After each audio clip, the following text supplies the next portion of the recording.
Spanning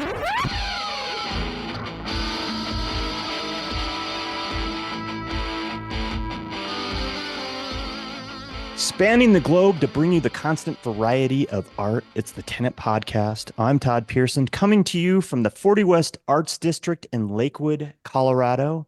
And joining me from his studio, 391 miles away on the Road of Enchantment, South Dakota's favorite son, you know him as quite possibly the most interesting man in the world, co-host extraordinaire, Wes Brown. Oh my God, Todd, it's another evening, and I feel like I just seen you yesterday, even though it was 2 days ago. And for our listeners, it was a week ago. This is amazing. I love spending time with you. I'm excited about tonight. It's going to be fun. What's new? You know, we're recording this on the winter solstice. That's right. Shortest day of the year. Yeah. If you grow up. How cold was it? How cold was it in Denver? I have no idea. I'm going to guess it was in the 50s. It was pretty warm today. We were 61 today. 61? Look at you with your technology. Yeah. Oh, yeah. Apple Watch. Not endorsed by Apple, though. Wish we were, but. Yeah, why don't you work on that? I will. Anyway, shortest day of the year. Shortest day of the year. If you grow up in some place like Fairbanks, Alaska, where I grew up, the solstice, the winter solstice is a big deal, right? Because you're spending almost 9 months essentially in the dark, and it's just the shortest day of the year. So starting tomorrow, the party starts hopping. The days get longer. Pretty soon we'll be in full daylight. So just for my knowledge, because I've only been to Alaska at the airport in Anchorage going to Japan. So Fairbanks, Alaska today, short day, any light, or is it just pitch black? Okay. So you do get a sliver of light. I'm just going to guesstimate here, but the sun will come up, be fully up by about 10 o'clock in the morning. Okay. If you can imagine that. And then it sets around, I don't know, 4:30, somewhere in that realm. So you do get some light. You do get light, but it's not like 30 days of night where the vampire movie. Oh, no. Okay. It's not that bad, but it is dark and it does affect you.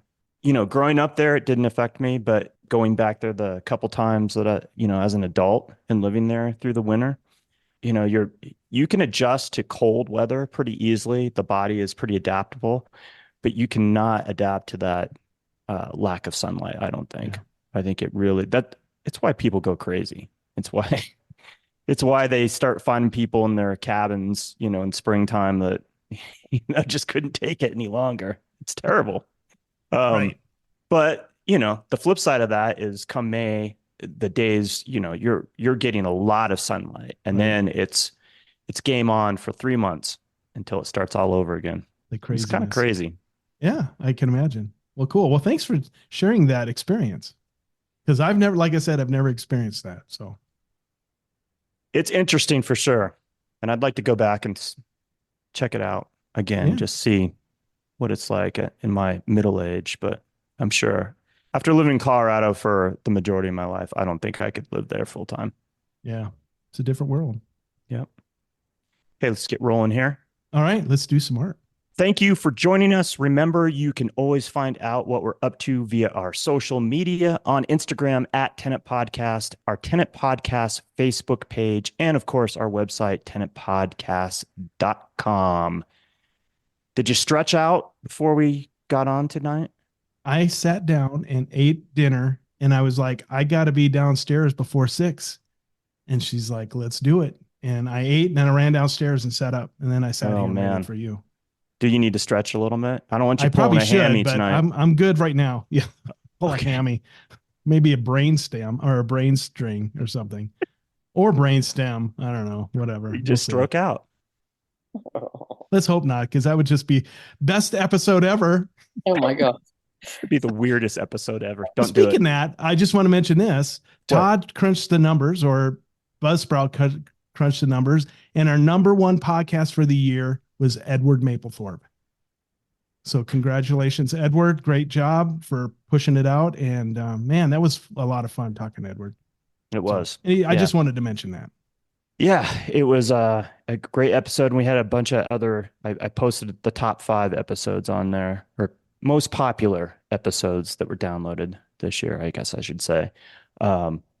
Interesting list. And it's always interesting when we get the our metrics back for the year. So 95 hours of content we did this year, despite having a little hiatus. Wow, Only that's 39 crazy. episodes, but we have three more or two more that will release before the end of the year. And downloaded in 55 different countries. So pretty cool. Nice. Oh, That's amazing. Yeah. Glad to be here and doing it with you, man. Thanks. Me too. Our guest this week will blow your mind, not only with her creations, but everything that she does. You can check out her breathtaking work at her website, mariasheetsglassworks.com, and you can follow her on Instagram at Maria Valentina Sheets. Welcome to the program, Maria. How are you? I'm good, and thank you so much for having me. Oh, we're delighted. You guys are critical in my daily operations. My God, that sounds good. That's the No, first. man. I work long days, and it's wonderful having the kind of generosity you have with your artists on here. Oh, Time thank wise. you. Mhm. Yeah. Yeah, that's very kind of you. Thank you. In reading and researching a bit about you, I found myself incredibly mesmerized by your journey and your story, your tenacity and your perseverance in the face of what sounded like some adversity early on in your life. Do you mind taking a moment and just kind of starting from the very beginning and talk about where you're originally from and a little bit about your childhood? Yeah. So, unlike a lot of childhoods I hear about on the show, which is, it's just the way, when I listen to it, it's weird to compare, but I kind of can't help it. I come from a bit of deficit and energy on the art side of things. I grew up in a Russian Orthodox church with my grandmother, my great aunt, my great uncle, who was a Russian Orthodox priest, and he did iconography. And of course, if you've ever been in a Russian Orthodox church, they're very beautiful, artistically, aesthetically. And my mom and dad were kind of off partying in San Francisco. It was the summer of love. And I would say that it's just my mom had my mom and dad both had pretty bad monkeys in addiction and that kind of thing. So my grandmother pretty much raised me for the first 9 years. I guess my first artistic influence would be my great uncle, who was the priest. And the middle floor of our church was where the iconostasis and the church was. And we lived in the top floor. And I would just say that, as a girl, I was allowed to watch my great uncle paint icons, but I was not allowed to paint them myself. Mm. So I would go downstairs and play with everything behind the altar without them knowing. And that drove them crazy. But I wanted to be part of that creative world. We also had this incredible Russian singer in the choir. And so it was an intense, I'm not religious now, but I love those things. Like I still love and appreciate those things. So for me, that was a huge influence. They were from Russia and they had to move to Germany after the war, after the Russian Revolution.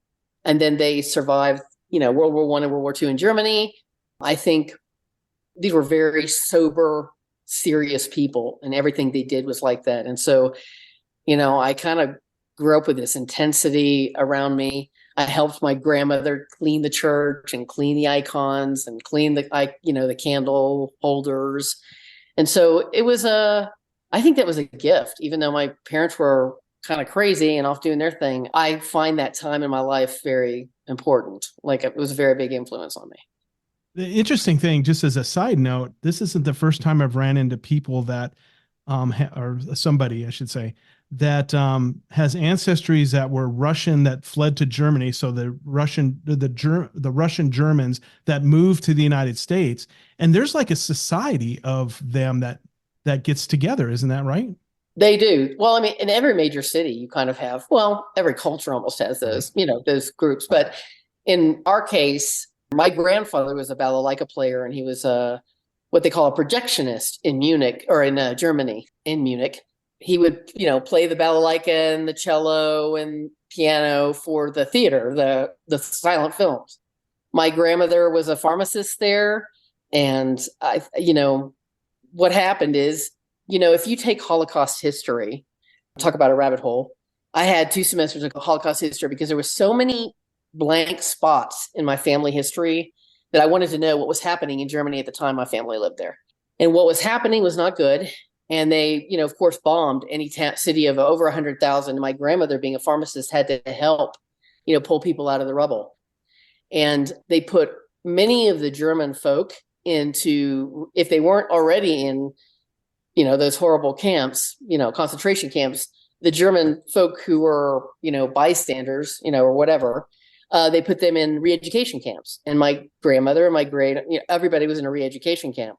But my great uncle in the 1920s moved to the US, and he was a Harvard law professor, and he got my grandmother and the family brought to the United States to work at the Army Language School in Monterey.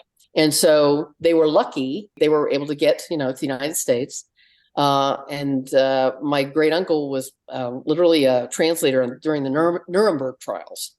So, I have books he's written on international law and that kind of thing. But there's a lot of inner fighting in the family because, they went through this intense historic thing. My mom never recovered from it. So I think that kind of accounted to her alcoholism and how intense, that was. And the whole family were committed to this church, because I think they knew bad shit happened and they were part of it. And I think on many levels, I joke that we're cursed, but they were trying to figure it out themselves too. I think that the whole culture was brainwashed during this thing. And they were Russian immigrants in Germany who were trying to, keep their noses clean on some respects. And so our family had a lot of baggage from that event. And I kind of grew up with that intensity in that house. And I don't know, it was just a lot of serious business going on. But the church was in the middle of it, and it was beautiful. And I loved that part of it. That was where I was safe. Yeah. Well, thanks for sharing that. That's a fascinating story. Thank you. It's a very odd story. My father met my mother in San Francisco, and he was just an Okie, but Oklahoma guy. He was fixing TVs, and he met her, and that's how that went down. But my mother she was a painter, but she couldn't keep it together long enough to create enough work. You know what I mean? She wasn't. My father was a writer. I mean, there was bits of things here and there that were influencing me and that kind of thing. So, but I didn't stay in San Francisco because my parents divorced, and my father was losing a custody battle to my mother, who was definitely not fit to have kids in the house. And he took us out of the state to Kansas to live with my grandmother, where he remarried. And unfortunately, he was married to a woman who I'm pretty sure at some point in her life she was abused too, but she was abusive. And any creative endeavors I tried, she intentionally destroyed. So my journals, my paintings, my drawings, she made a point of it to make sure I did nothing creative. Because if I was painting, she would start painting. If I was writing, she would want to write. And it was a weird thing that was happening there. And if I sound like I don't know how to speak, it's probably because when I get nervous, I kind of regress a little bit. I didn't speak from the age of 9 to 14, not very much. And so that was sort of this thing that I knew I was creative in my head. I literally would enter contests and sneak things in. My teachers knew kind of what was going on, and they would help me. I won a state competition for writing, and I was not allowed to tell my own house, my own family. So little things like that. You know how a lot of us artists are misunderstood in our own families. And so therefore, I just think it was sort of that situation. You're talking about an extreme Southern culture, and I'm supposed to just, cook and clean and be a good girl, in this home. So it was like that for a while. And then I was moved out of that house, thank God. And I was moved to a different family. I was lived to my extended family's credit. I didn't get put in the foster system. I was put in a different home every year of high school. They couldn't afford to keep me in one place very long. So the day I graduated from high school, I was told I would either be in college working or I would be in an apartment working. I would not be living, in the home I was in. So I learned quickly and early that I had to get my shit together. I was it. There was and I was separated from my brother, and he was sent back to a really bad environment. I mean, we just got a bad shake, but I always had the music and the art, and I always had held on to those things, and it helped me. So I stuck with that. Of course, my uncle said, "What do you want to major in?" And the only two options at that point were graphic arts and teaching in the small suitcase college I was going to in Oklahoma. And so I picked graphic arts. I didn't like people that much, to be honest with you. So at the time, I'm better now. But at the time, I definitely did not. I wanted to be, I went with the graphic arts. And of course, for anybody who's in the graphic arts program in the early 90s, we were all learning manual paste up, right? Blue pencil, all that. And then boom, they throw the computers on our desks. And we're like, what? I just learned 4 years of this manual paste up. And now you're asking me to do this. So it was kind of tough to just kind of get thrown into this. And we didn't have great portfolios because our own instructors didn't know how to teach it, So that was that era. It's crazy. Yeah. But, right after that, I got a job at Texas Art Supply as a manager. Well, actually, I was a floor staff person first. I tried to get graphic arts job, but I could not handle sitting still, like in front of a computer for a long period of time. I was really struggling. So I got a manager position at Texas Art Supply.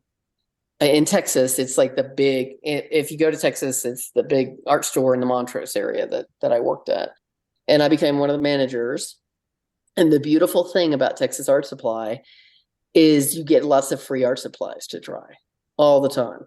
So I would, get to, use all these different materials, and a lot of the art conservators would come in and they would ask, advice on certain materials, adhesives or, fillers and all that.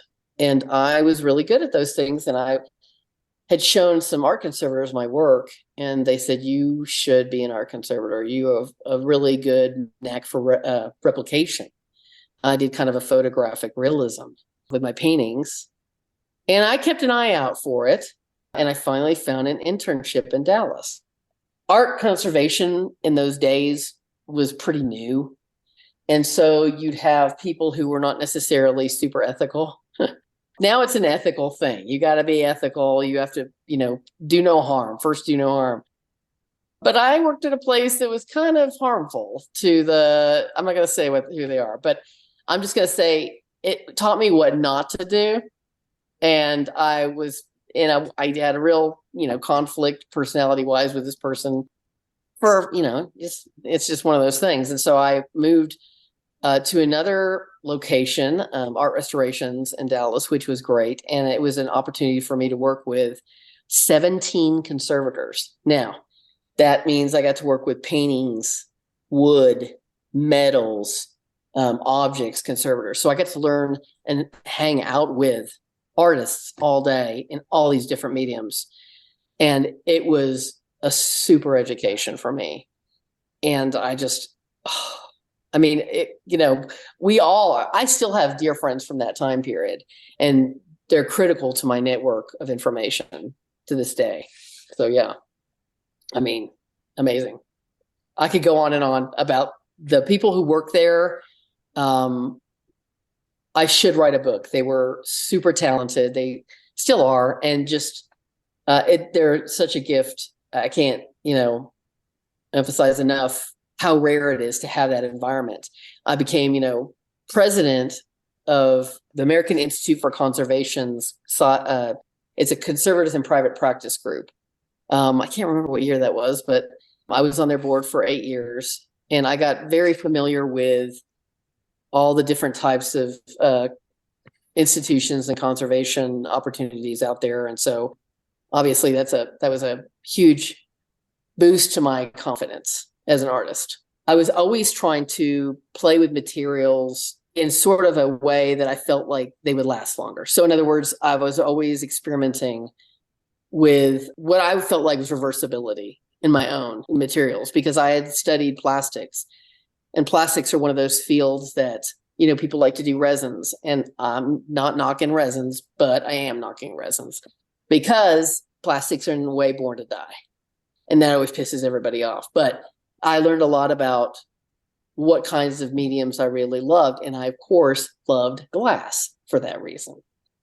Anyway, should I just keep talking? I feel You're doing great. You're doing okay, fantastic. I don't want to wear you out. If you have any No, questions, this is great. No, it's absolutely fascinating. All right. Well, so what happened is, like with all jobs, I mean, sometimes you kind of get to a point where you're kind of ready to do something else, or you want a different scene. Initially, I thought I was moving out of the state, but that fell through. And I decided to put my 6 months notice in. I literally was head of the department in objects conservation at this company, and I gave them 6 months notice. 2 months into that, I was getting a master's at the University of Texas it was the Institute for Museum Studies. And I knew the director of several museums and galleries through that program. I was having lunch with my boss at the time, and I was getting phone calls from coworkers saying that the Museum of Biblical Art in Dallas was on fire. And so I had already had emergency disaster response training after 9/11 and Katrina for objects. So, how you handle emergencies for an institution like a collection. And so I immediately said I need to go down there, because one of the directors was a friend of mine. I brought a box of masks and gloves, literally that fast, shot down to the museum, and the director saw me. There were police and people everywhere. This is a highly trafficked area right across from North Park Mall in Dallas, which is like one of the big art collections that Ray Nasher had he built North Park Mall and the museum there, the Nasher Sculpture Center. And we were right across the street, the museum was right across the street. I came across, there were 124 firemen. It was a very hot day in June. They were bringing work out. He immediately put me in charge of triage. It was like that. It was crazy. And so they didn't have a great plan. I mean, I think they had somewhat of a plan, but if you don't constantly check your networks of your emergency disaster plan, it changes frequently. So one of the things was they had to get everything in storage. And so I helped move everything in storage. It took a few days for the building to be cleared for entry. And so once it was cleared for entry, not all of it was cleared for entry, I should say, we got what we could out at that point. And keep in mind, we're talking a very smoke damage situation. The place was very burnt out. I mean, it got so hot, it got 1,500 degrees in this building. So giant sections of the building and metal melted, like the air conditioner just like melted in on huge segments of storage and display areas, just crazy.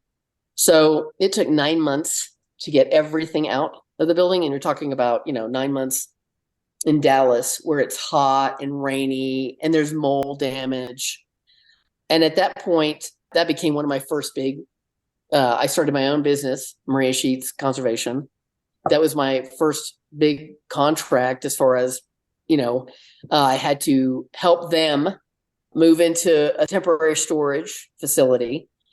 And I mean, a lot of this has already I presented on this at the professional organizations for conservation and that kind of thing, but it was training the staff on how to clean. It was training, you had to have separation of the burnt collection from the clean collection.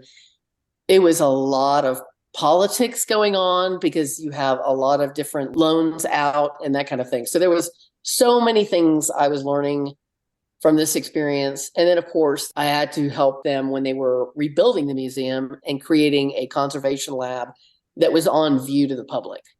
So what they decided to do is, because the conservation was such a huge part of this new project, there were giant windows on the front of my lab. So people would come and learn about the conservation of all the fire damaged objects. And of course, I was helping contract a lot of these things out to paintings conservators, wood conservators, metal conservators. They are all different kinds of, disciplines. So it was 13 years. Wow. And I was able, and as a very generous move on his part, Scott Peck, the director, allowed me to use the space for my own clients as well. He did not trap me into just being his client. I got to work with all the major galleries and museums in the city. And that would include like the Samurai Museum, Natural Sculpture Center, DMA, the historical museums, Ross Perot, even Jerry Jones, the owner of the Dallas football player. A lot of different big names were my clients. And also during this time, to get to the glass, is when I started working with damaged liturgical glass. When you're having pieces that are burnt in a fire, they pretty much have to be completely taken apart, and they have to be handled a very specific way. And sometimes the pieces cannot be just reconstructed. You have to be able to, maybe fabricate them again because they're gone. A lot of the pieces were just gone. And so sometimes the painting issue came up, and I was a painter. I was an oil painter for years starting from college. Of course, acrylic, oil, I learned how to do the iconography myself and learned from an iconographer in Texas, Irene Perez Omer, how to do that. So I did icon restoration as well as a lot of different liturgical artifacts. But the glass, when we would contract out pieces to be made, I was sort of not impressed with some of the pieces. I'm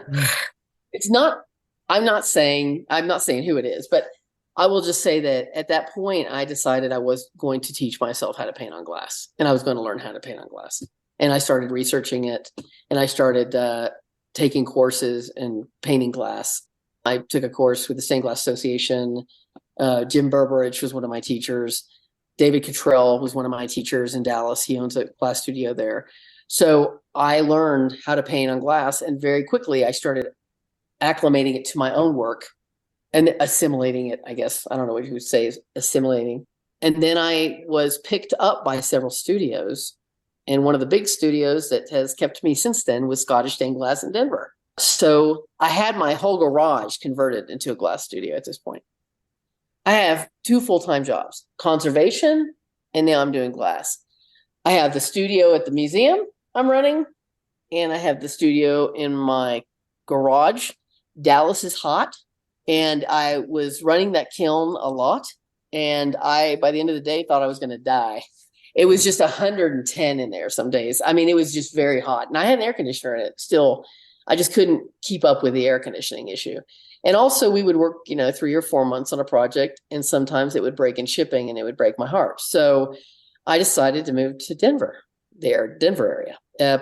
So now I live, up in the mountains where it is between Conifer and Evergreen.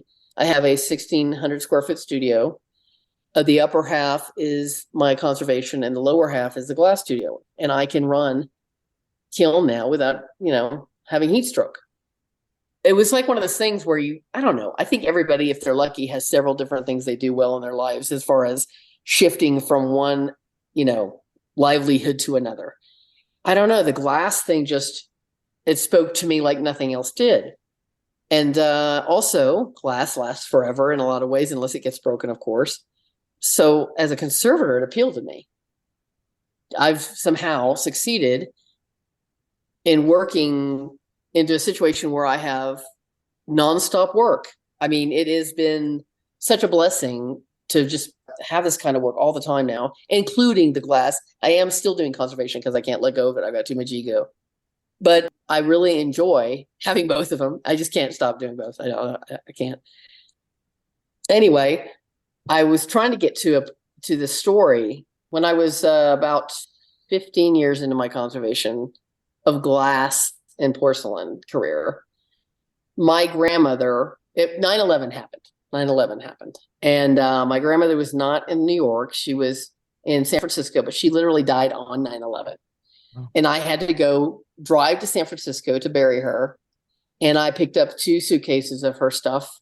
And in these suitcases were information and last will and testaments about my great grandfather and his brother that had owned a glass manufacturing company in Russia.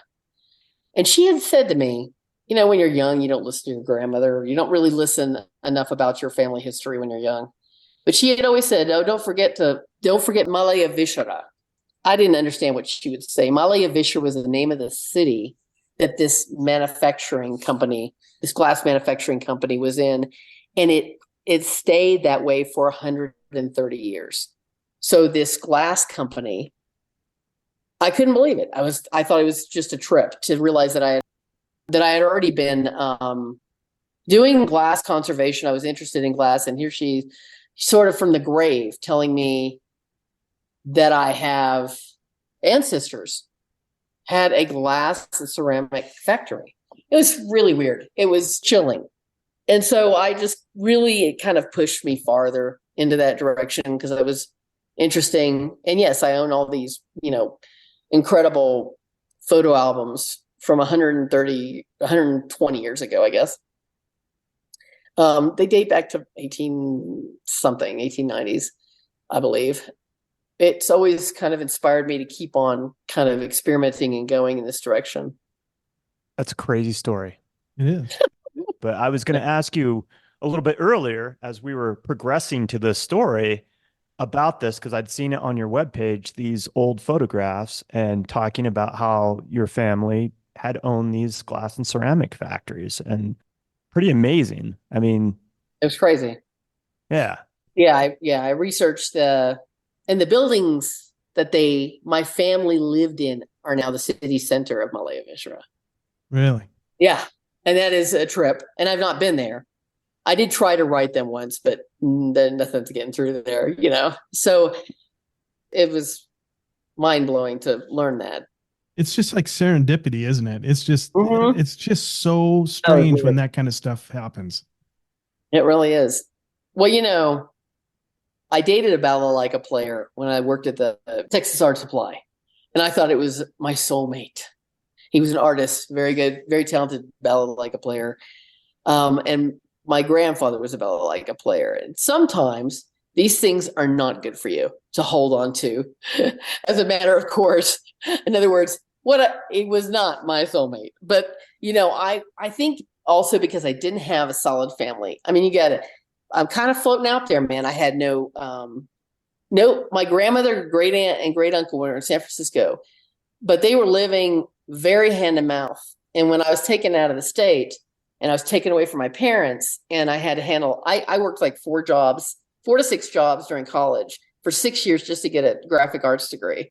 And, when you're that kid, everything has meaning. You just think, oh, this guy's my soulmate, or, oh, I need to, and now I'm taking more ownership of it, in a less, magical thinking way. But I still feel that, I don't know, there's something there. It's kind of amazing to me. So I don't know. I find it fascinating.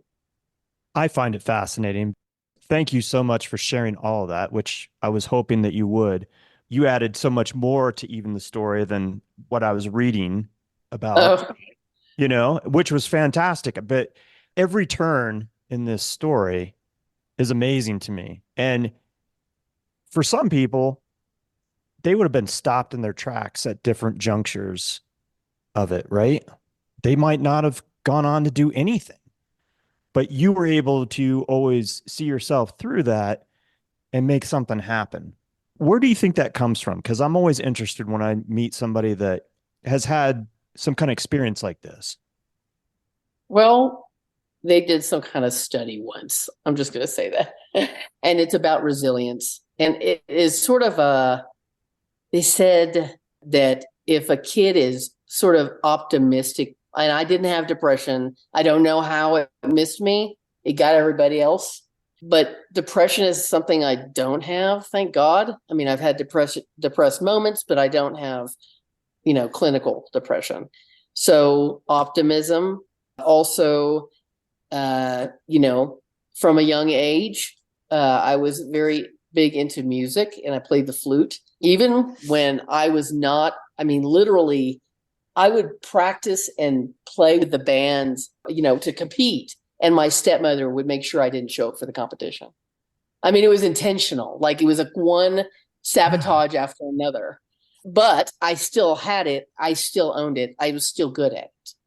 And whether or not she made me feel good about it, it was kind of irrelevant on some counts.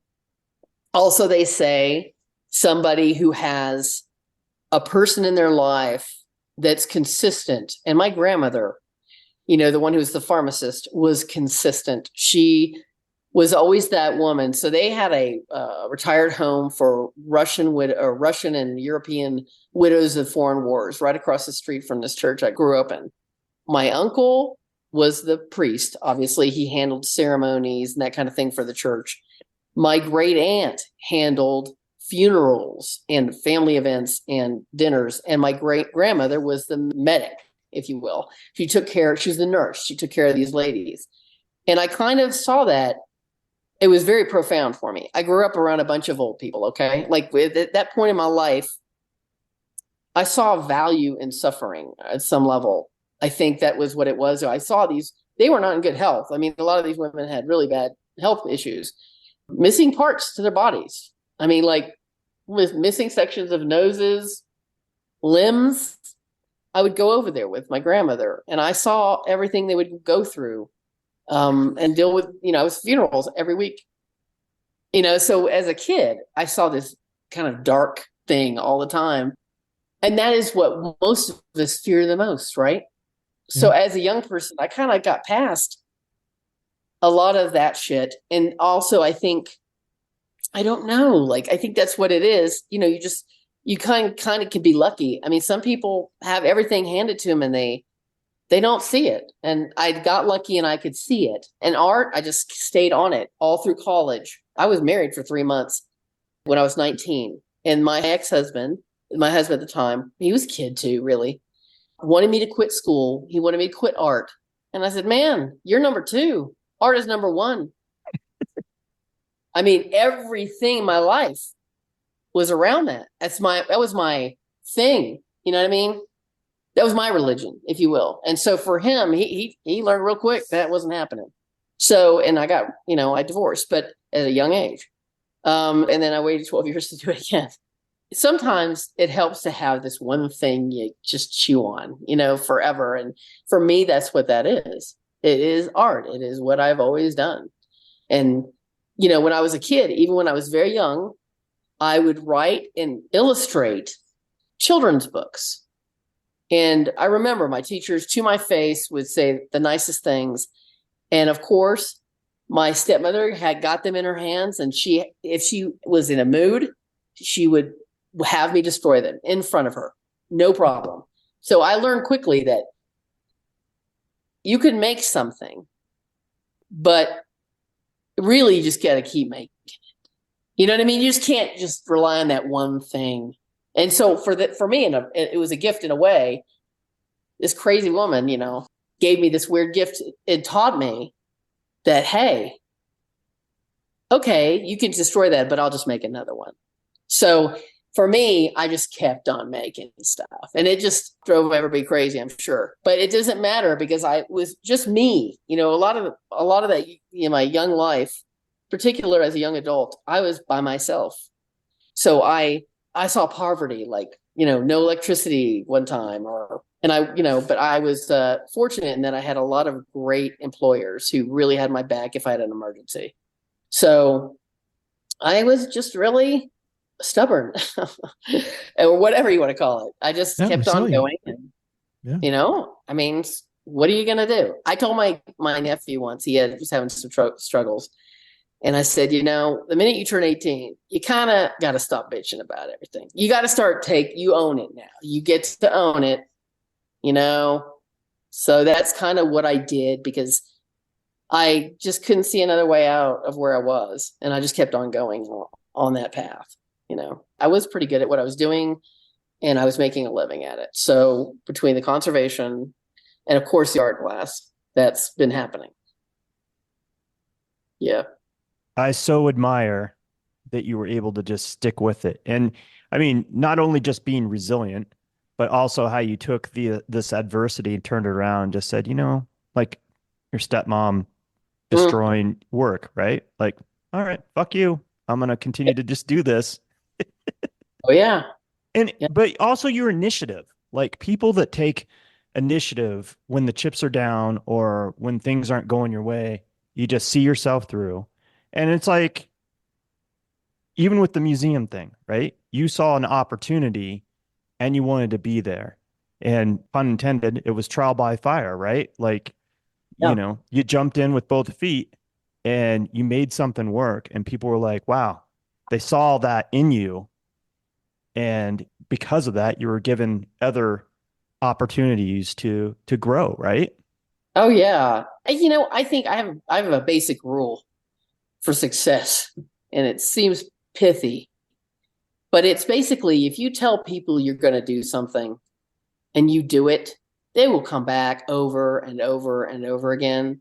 And if you do it in the time frame, I don't think it's that hard to be successful. If you're doing it and you're consistent and you do what you say you're going to do, that's how simple it is for me. So I think word of mouth was my only advertising for last 30 years. So if you do what you say you're going to do, they're going to come to you all the time. That's my theory. I mean, art too. I mean, it's, if you keep producing and keep producing, I mean, I'm not saying we're all going to find blue chip fame in the art world. Obviously not. But it's still satisfying, and it's, people still do notice and appreciate it, And that's I'm a big art collector. That's the problem I have, is when I was an art conservator, I would go to these galleries and museums for jobs. And my problem was I'd see some artist that I, thought was incredible hard worker, incredibly talented, and I would go crazy trying to buy a piece or trade. And now I have this incredible collection because I made friends with other artists, and for years just kept trading and making friends. And, or I would do work for a piece. Like Gabriel Daw is a pretty famous string artist. He does these beautiful, like spectrum-like installations in museums. He's also a classmate of mine. And so I would help him with some kind of installation, and he would give me a discount on a piece. You know what I mean? It was like one of those things where I'm always into collecting as well, and I love the relationships with other artists. Man, this is why I love the podcast. This is where it's at for me. I'm obsessed with autobiography or biographies of artists and the podcasts, and I can't get enough of it. I could do it all day long. That's the problem I have. But I don't know. I think that you just keep on going. Just keep moving, one step in front of the other. Yeah, you're going to have bad days, but, I think you just got to keep on going and keep on working. And I do believe in that Chuck Close comment, inspiration is for amateurs. Just keep on going in there and putzing around and playing, Yeah. Yeah. Perseverance and resilience got you a long way. It did. I don't know. Part of me is, I work hard and I love work. Now, I'll tell you the dark side of it. The dark side is the part that my therapist helps me with, which is I don't relax well. All right. So I work so hard on these things and all the time that when I try to take a vacation or really relax, I have a tough time with it. So it's because you're never enough, right? You're never enough. You're never enough. And I still think that still makes for, okay, Agnes Martin, for example. If there's a great biography, I think her name's Nancy Rosenthal or Prince Thal or Nancy Rosenthal. And Agnes Martin was autistic. Okay. She's the one who does the graph like paintings. And during her lifetime, she did see fame. But one of the things I connected with is that she needed to do that. Like, it calmed her down. It wasn't just some creative, clever thing she did. She was actually doing it in many ways to handle her life, her brain. And in some ways, many of us are like that. I think many artists are like that. I think so many of us. Oh my God. So I think that's just kind of the story we have as artists. I think a lot of us do it because we have to do it, because we want to do it, because we are processing shit. To go back to success, how do you define success for yourself? So for me, success would be, for example, I've never really been hard on myself for not, like, in the early part of my conservation career, I didn't maybe make a lot of money. You know, I was working hourly for a place, and I finally got the confidence to go out on my own and handle my own business and my own marketing, my own kind of thing. And that was a big risk. And it was, for me, I felt successful, even if I wasn't making that much money at the time. You know, I just kept on, you know, Pac-Manning my way across, you know, whatever I had to do to get there. But I will say this, success now, of course, I feel financially I'm more successful than I ever have been. But also there's a lot of pressure, because now my days have come, you know, are like turning from 12 to 16 hours. And I'm like, holy shit, but I can do it. I like doing it. However, we were talking about darkness. I have a separate studio from my house, and I live in bear country. And twice I've walked down on bears. And so I always worry about, stupid, but I mean, I always worry about like running into a friggin' bear, man. And I have literally walked into right next to a mother bear and her baby cub. And I thought, I'm going to die one of these days because this is stupid. But I think that success is different for everybody. As long as you're kind of doing your grind, who gives a shit? I feel like I've been fortunate that I've been respected for what I do. So that's good enough for me. You know, I like musicians who are like the artists, you know, like Annie DeFranco and people like that. You know, when I see, you know, big blue chip shows and artists, I know that their work steps out into what has become sort of a circus. You know what I mean? Where sometimes they just don't have any control of what they're, you know, what they've made and where it's going and how they're portrayed. And so, sure, we all sort of dream about that moment, but I don't know if that's success. Like, I would say that's just what happens to it, you know, certain very tiny amount of artists who actually, I don't know, become recognizable. I don't even think my work is recognizable, like in a way that, you know, like Picasso, you know what I mean? Or one of those guys is. I feel like I do what I want to do. When you see the work in the gallery in particular, that's work I want to do. And it very well might not sell because it's what I want to do. It's not something I'm not targeting an audience. I'm actually doing something I want to do. And, you know, I think sometimes I'm probably going to, like, behind me, there's a lot of work here that's not sold. You get my drift. And I think a lot of artists amass that and they just put up with it. We just put up with it. We're just going to, you know, keep making it. Doesn't matter, you know. A lot of the things I do are also very biographical or portrait related. So they're of people I love, and they're from the stories they might inspire. So that's not necessarily something that average Joe will walk in and go, oh, I got to buy that. You know what I mean? It just doesn't, they're attractive, but they're not, you know, necessarily something that will speak to a wider audience either. But I love doing them. And then on the other hand, my commercial work. So the commercial work is my bread and butter. You know, the churches, honestly, the church windows I have to make, you know, they are very good for me, lucrative as far as, you know, and I'm not surprised. I shouldn't be that surprised that I'm having to do liturgical work still with my life story. But, you know, it's just happened that way, you know. Destiny. Yeah. I'm also playing with, you know, inspirational new ways of portraying liturgical stories. Like, I got to work for the Tulsa Vernon AME.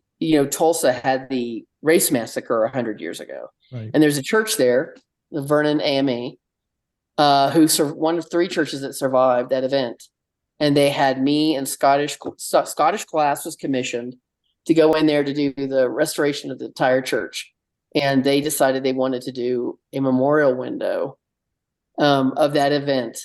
So I got to research from their archives the players who existed during that time period at their church, as well as all of the clergy. And I got to use a piece, and I got to use a model that they approved. And this is all of the clergy over the last, whatever it was, 100 years or more, and all the different things they contributed to the church to recover from that event.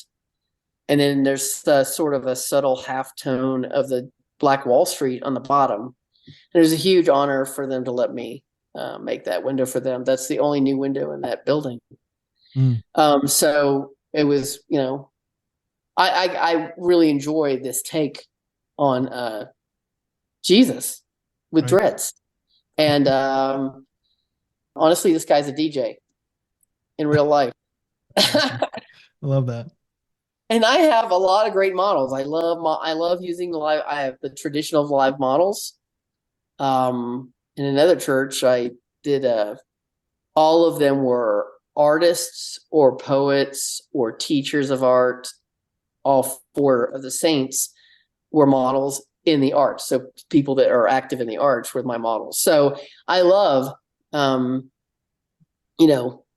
then there's a piece called a takeoff of this called Sword of Daniel. And Sword of Daniel was my nephew who modeled for this same project. A lot of the photographs that might be, so I work with a committee a lot of times, the church committees.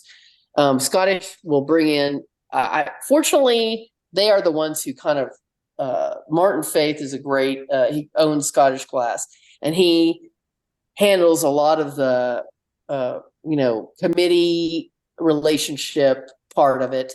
I get to do a lot of design, which is where I like to be, design and research. And this is a portrait of my nephew, who was kind of a reject from the Vernon AME job because he's too young, not enough facial hair, too contemporary. But I wanted to do something because I had so many of these great images from the Vernon AME research, and I decided I wanted to use it.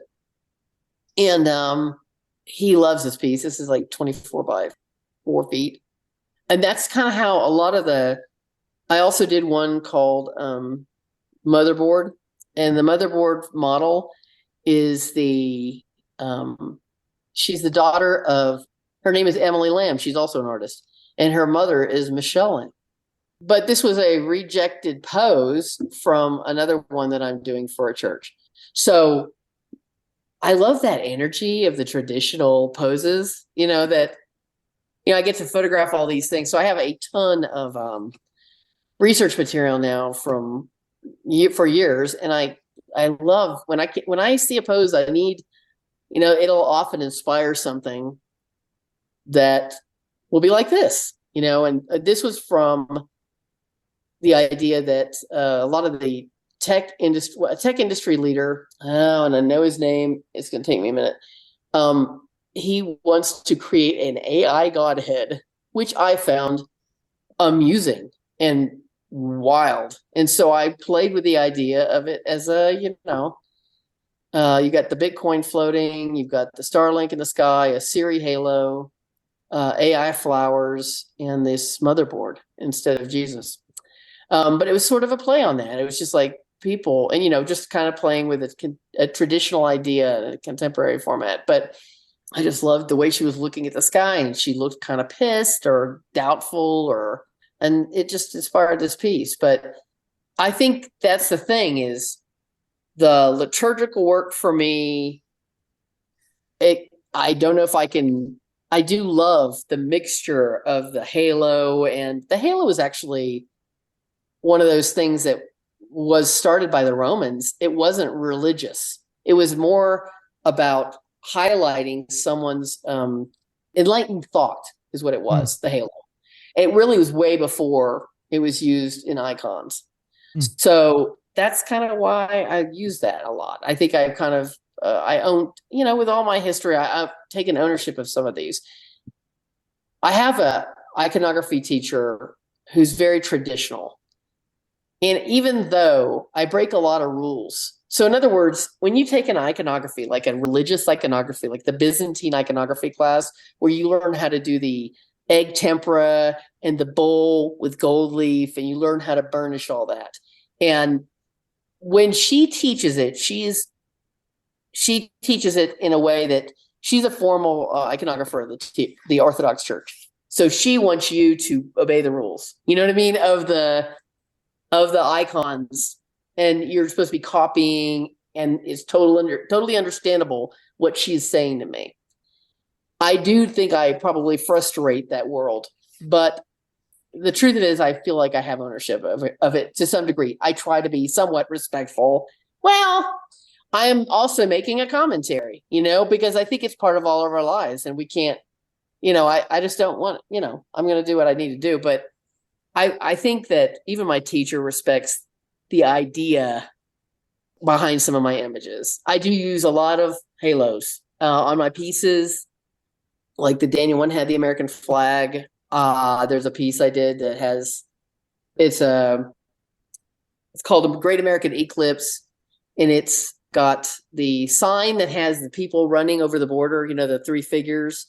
I use that on one. I do really love to play with contemporary imagery in those halos, and because it's about, it's that message I want to send, which is basically, this is what is, these are our issues. There are our issues. They should not just be owned by the church. You know what I mean? They're very much what we are going through. There are how we are being enlightened. We have to, we should take ownership of that. So I just kind of, and also I grew up with those. I grew up with my uncle he was trained by, monks at Mount Athos in Greece on how to do, icons. And I don't know, I was fascinated with it from a very young age. I was not allowed to touch anything on his table, but that was a seed that I could not, shake if I wanted to now. You know what I mean? It's just something that's in there. It's dug in. I'm definitely, I don't know. I love it so much. So, I can't not. I even teach iconography here but I let people do their own imagery. So Joan of Arc or whatever they decide to do, they can use a halo around that. I don't, prevent people from, I don't force people doing Mary and Jesus or whatever. I'll ask them, who do you want to paint? How do you want to do this? What do you want to say?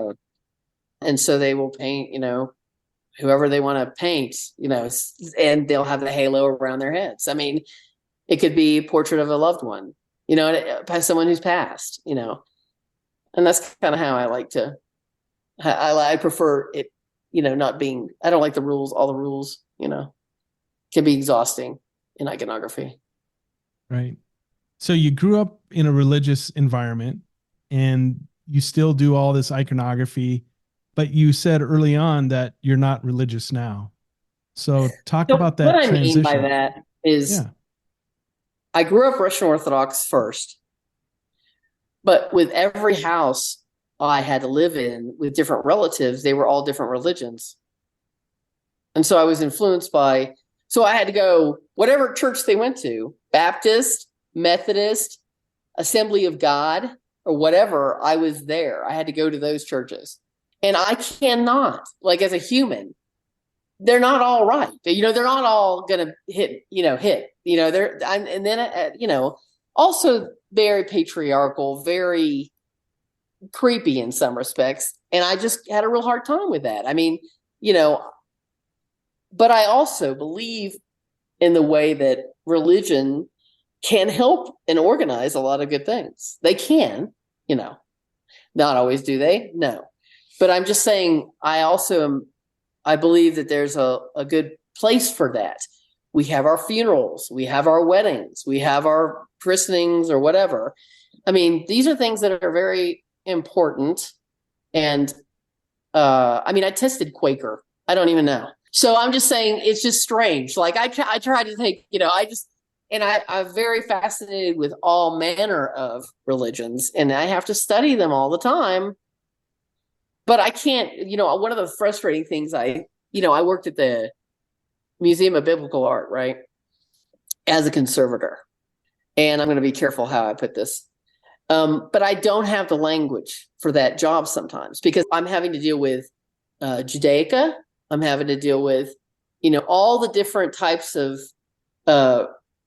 we've got Protestant, Judaica, Catholic. I mean, all these different types of religions were represented in that collection, all the different types of ceremonial artifacts that I had to treat. And, I study these things and I find them incredibly fascinating and amazing. But at the same time, I can't adopt everything. You know what I mean? Right. And so we had a biblical collection there, and they had a lot of Bibles, and I had to research I had to document a lot of the damage in these collections. And there were mistakes in the Bibles, actual mistakes. Like they had one called the Wicked Bible. Thou shalt commit adultery was written in that one. So you kind of realize these are written by people. All right.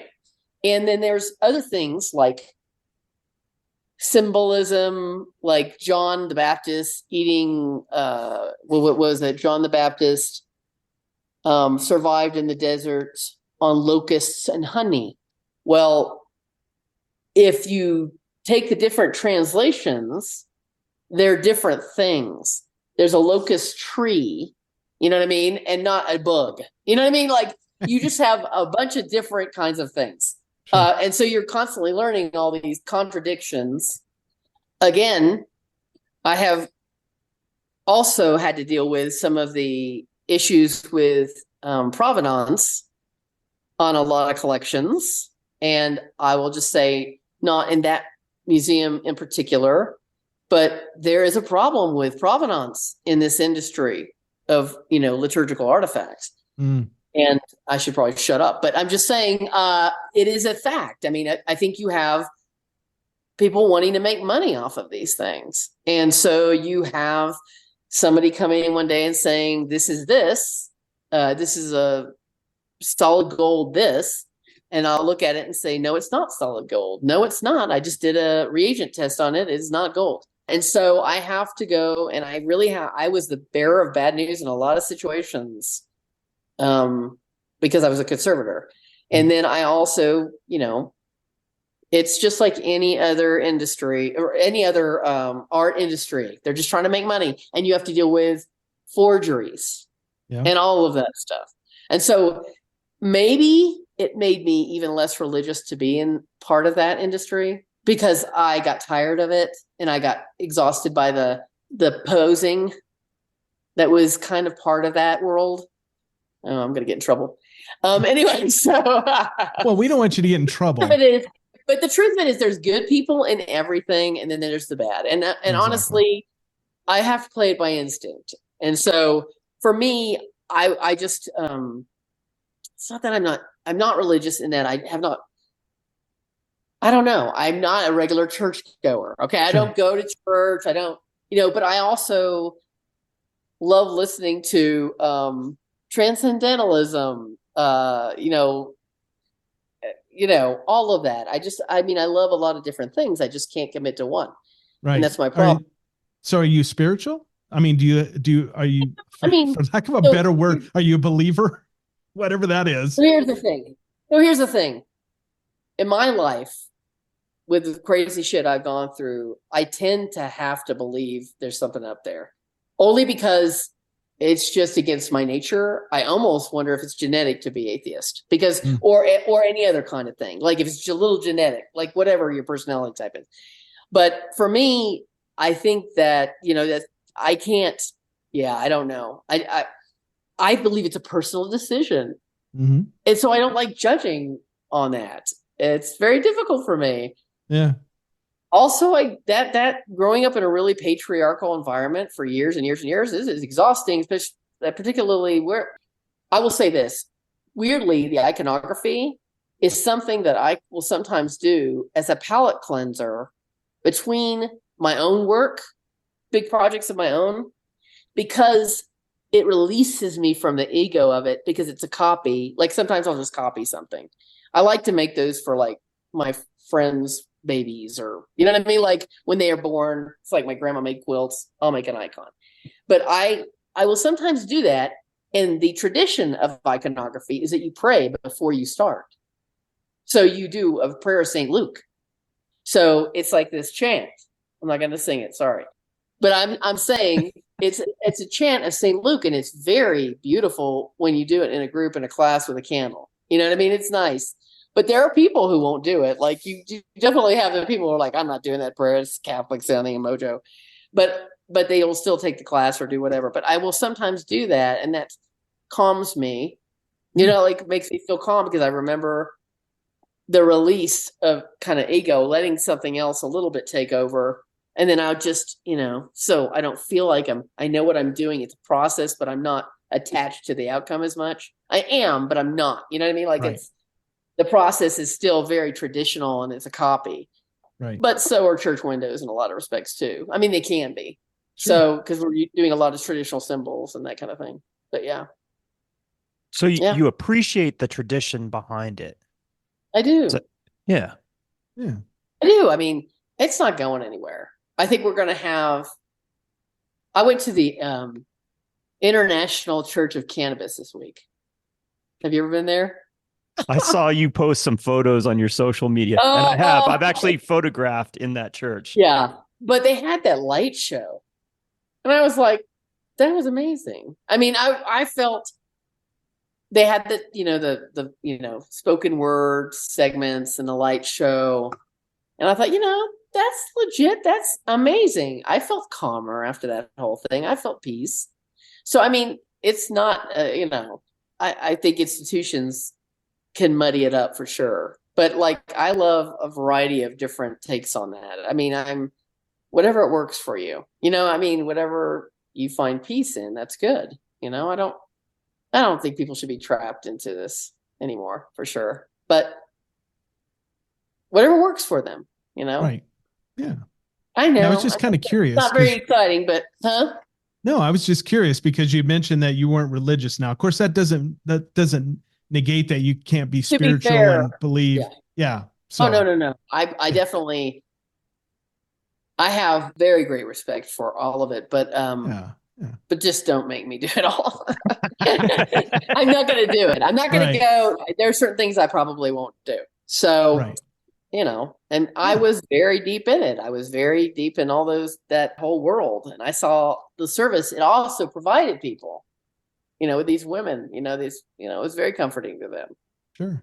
No, I think there's some great stuff that comes out of it. And I think it's important for people to find something that they can believe in. And if that's what touches their heart, then I have no problem with that. I just struggle with myself, and I never judge I shouldn't say never judge. That just sounds stupid, but I try not to judge other people no matter what the religion. I had a wonderful conversation with a guy from the Nation of Islam, the Black Nation of Islam. Right. Yeah. And we just had a very friendly conversation about what he believed in and all that. And when you talk about it and you come across in love, like all sorts of stuff can happen, So I don't want to condemn anybody for what they believe in, but I'm always curious, like, and I just kind of glommed on to that statement early on, and it was probably just a passing statement for you, but it was just like, oh, I find that interesting, so I wanted to know more.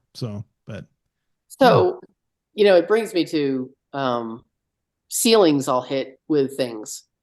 I've been asked to do some very weird things that, again, kind of will literally break the rules for me even.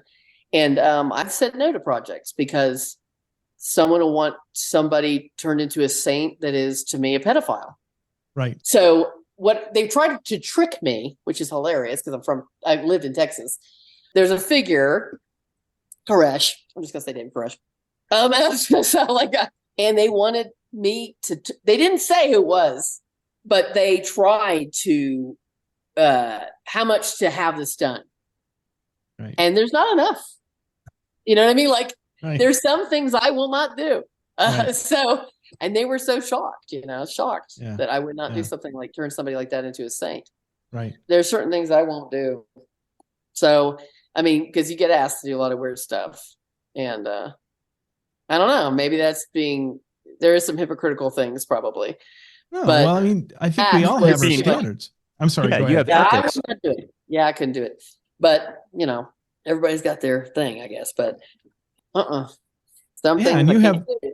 Yeah, and you have every right because of who you are and what you believe, and to turn down any job. I mean, any artist has a right to turn down a job. So, on the basic grounds, right? Well, it's interesting because commercial art, I have a graphic arts degree, right?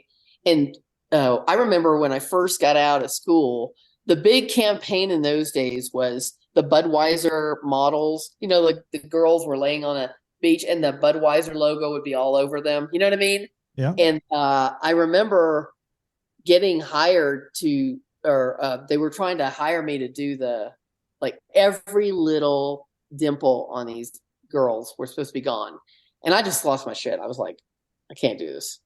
It's just driving me nuts. It drove me nuts and I couldn't sit there. I was fidgety and I had other reasons, but there's some things that's commercial art. And so is what I do for churches in many ways. Yeah. You can say, sure, who gives a shit? It's Budweiser.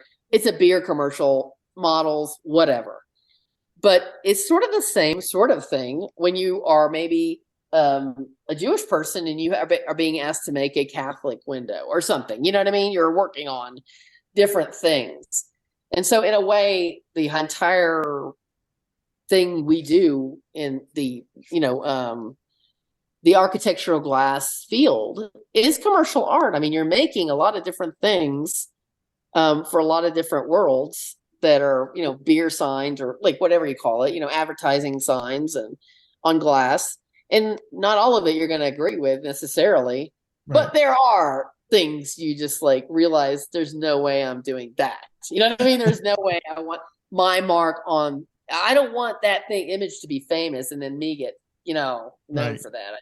Right. There's certain things you don't want to do, but it is very much all of it's commercial and to some degree. It's really hard to say, you're going to say no to this or no to that. But I mean, a lot of people would say, well, the Catholic Church, they've done some things, and that's true. I mean, that's true. But they also have had some good programs, and they've also done really good things too. Right. And they've helped a lot of my family members out. So in other words, I don't know. You got to kind of pick through. But you're not selling something, I'm not. You could say, oh, you're selling God, but you're not. You're just making a place beautiful.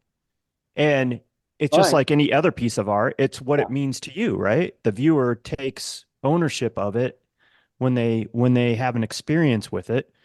And if that does something for them, just like any other piece of art, then more power to them. If they go out and do good in the world because they had a great experience sitting in their church or wherever, then it's very different than retouching Budweiser girls. Well, I mean, that I don't know. That was just an example, but you know what I mean. know, but yeah, it's like commercial. But yeah, you're right. No, I don't know. Is it? I'm just saying. But you also remember though, the church window tradition is these things were made before people knew how to read. Right. The initial function of a church window was to use them as history lessons, like the clergy would say. And they would keep people interested, right? It was like a way they could kind of control the narrative. But now everybody reads, all right? So, I mean, it's not like the same way as it was. But yeah, no, I don't know. I have this penchant for social political imagery that I can't help. I feel strongly that that's just part of my everyday life. I really like I think about something, I chew on something, and it's going to happen that way. And a lot of people don't believe in that kind of art, but I'm already it's all over the place. It's very figural. It's what I do. I can't help it, so yeah. But there's always an audience for it. Yeah. No. You're right. Yeah, there is. there is always an audience. And of course, my heroes are people who do that, like Kiki Smith, or who also work at a lot of different mediums. Kiki Smith, and of course, I've been working with Judy Chicago. And so I knew about Judy in college when I had a feminist art instructor. And when I was in my early 20s struggling, I wrote Judy fan mail back when she was being assassinated by Congress for the dinner party. And so I read her books. For her first 2 books, I have first editions of the first 2 books, the Flower books. And so a few years ago, I had this weird thing happen where Scottish was working with Judy on the fabrication of one of the Holocaust windows. Judy's amazing. She's known as the mother of feminist art. And she's really been making an amazing comeback, the last 10 years or more, after being sidelined significantly after that Congress ordeal, the National Endowment for the Art thing. But it's funny because they had already made the windows and I didn't see them there. And Martin with Scottish showed me a picture of one of her windows and said, one of her paintings, and said, "Can you do this?" And I said, "Yeah, we could do that. We could also get sued because the artist is still alive." And he said, "Yes, she's the one who wants to do it." And I kind of freaked out. And so we've collaborated with her on 2 series of her windows this year. And one was is still at the New Museum in New York. And she just had a 4-page New York Times spread about the show. So she's doing very well. And it was a big honor because I got to learn how to use, I did 5 months of R&D. Yeah, I did 5 months of R&D to learn how to paint with glass pigments in an airbrush. And anyone who's done this, very, very small handful in the world, it's not only super toxic, so you have to be very careful, but you can't, you literally have, the circle in the middle of the one called Queen Victoria, that's pink and blue. I had to hand mask that 32 times. Wow. And she's just kind of painting on it in that we're me in a mask. Yeah.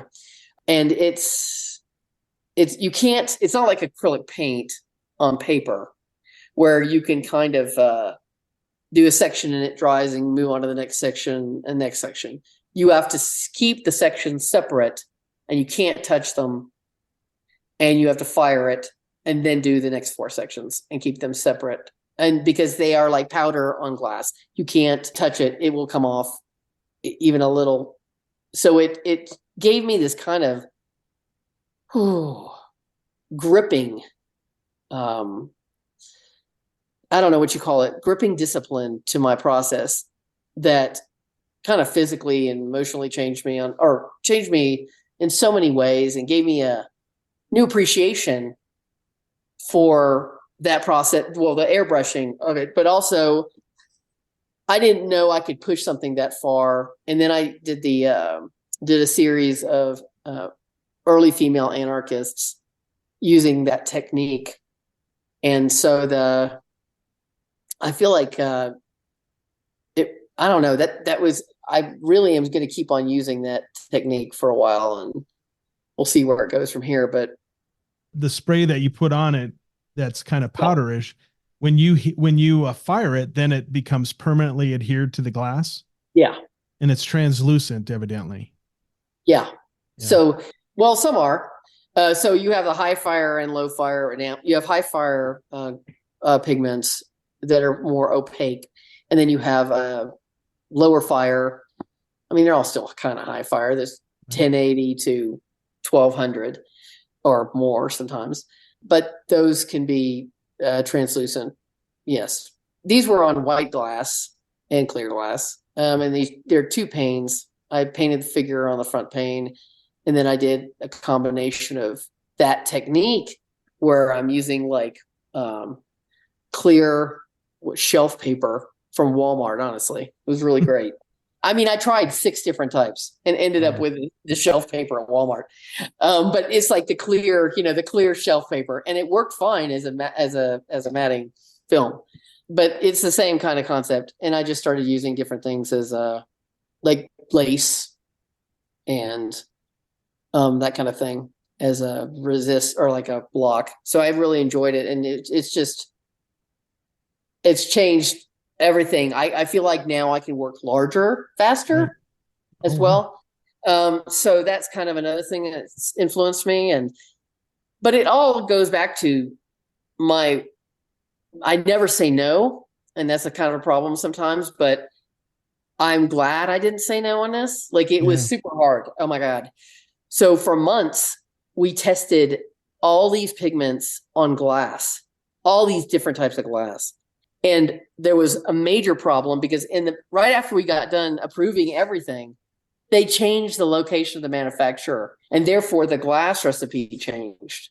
And then we had to work that out. So it went from a US manufacturer to a Mexican manufacturer, and there were like things happening where there was some kind of metallic residue that was affecting the pink. So pink paints are expensive. They're like $170 to $200 an ounce. Wow. And so you do not want to make repeated mistakes with pink or purple paints. And so it was just a very expensive process. I have to worry about my health and wet clean constantly because it's lead based, Oh, wow. So yeah, and I can't use so the good news is I don't have plumbing in my studio. So I use what's called an evaporation tank system to clean all my brushes and clean all my sponges. So nothing ever hits the plumbing system because it would get tested anyway. So I'm super careful. And then what happens is the water evaporates off, and I scoop it all out and I put it in the middle of the kiln and fire it to solid. So then I never have any like loose pigment anywhere. It's kind of amazing, but it's a process. It's kind of exhausting, and people think I'm crazy because I've set up 6 different evaporation tanks, but that's where you got to kind of do it. I kind of revolutionized it for myself, but it's also a clean system.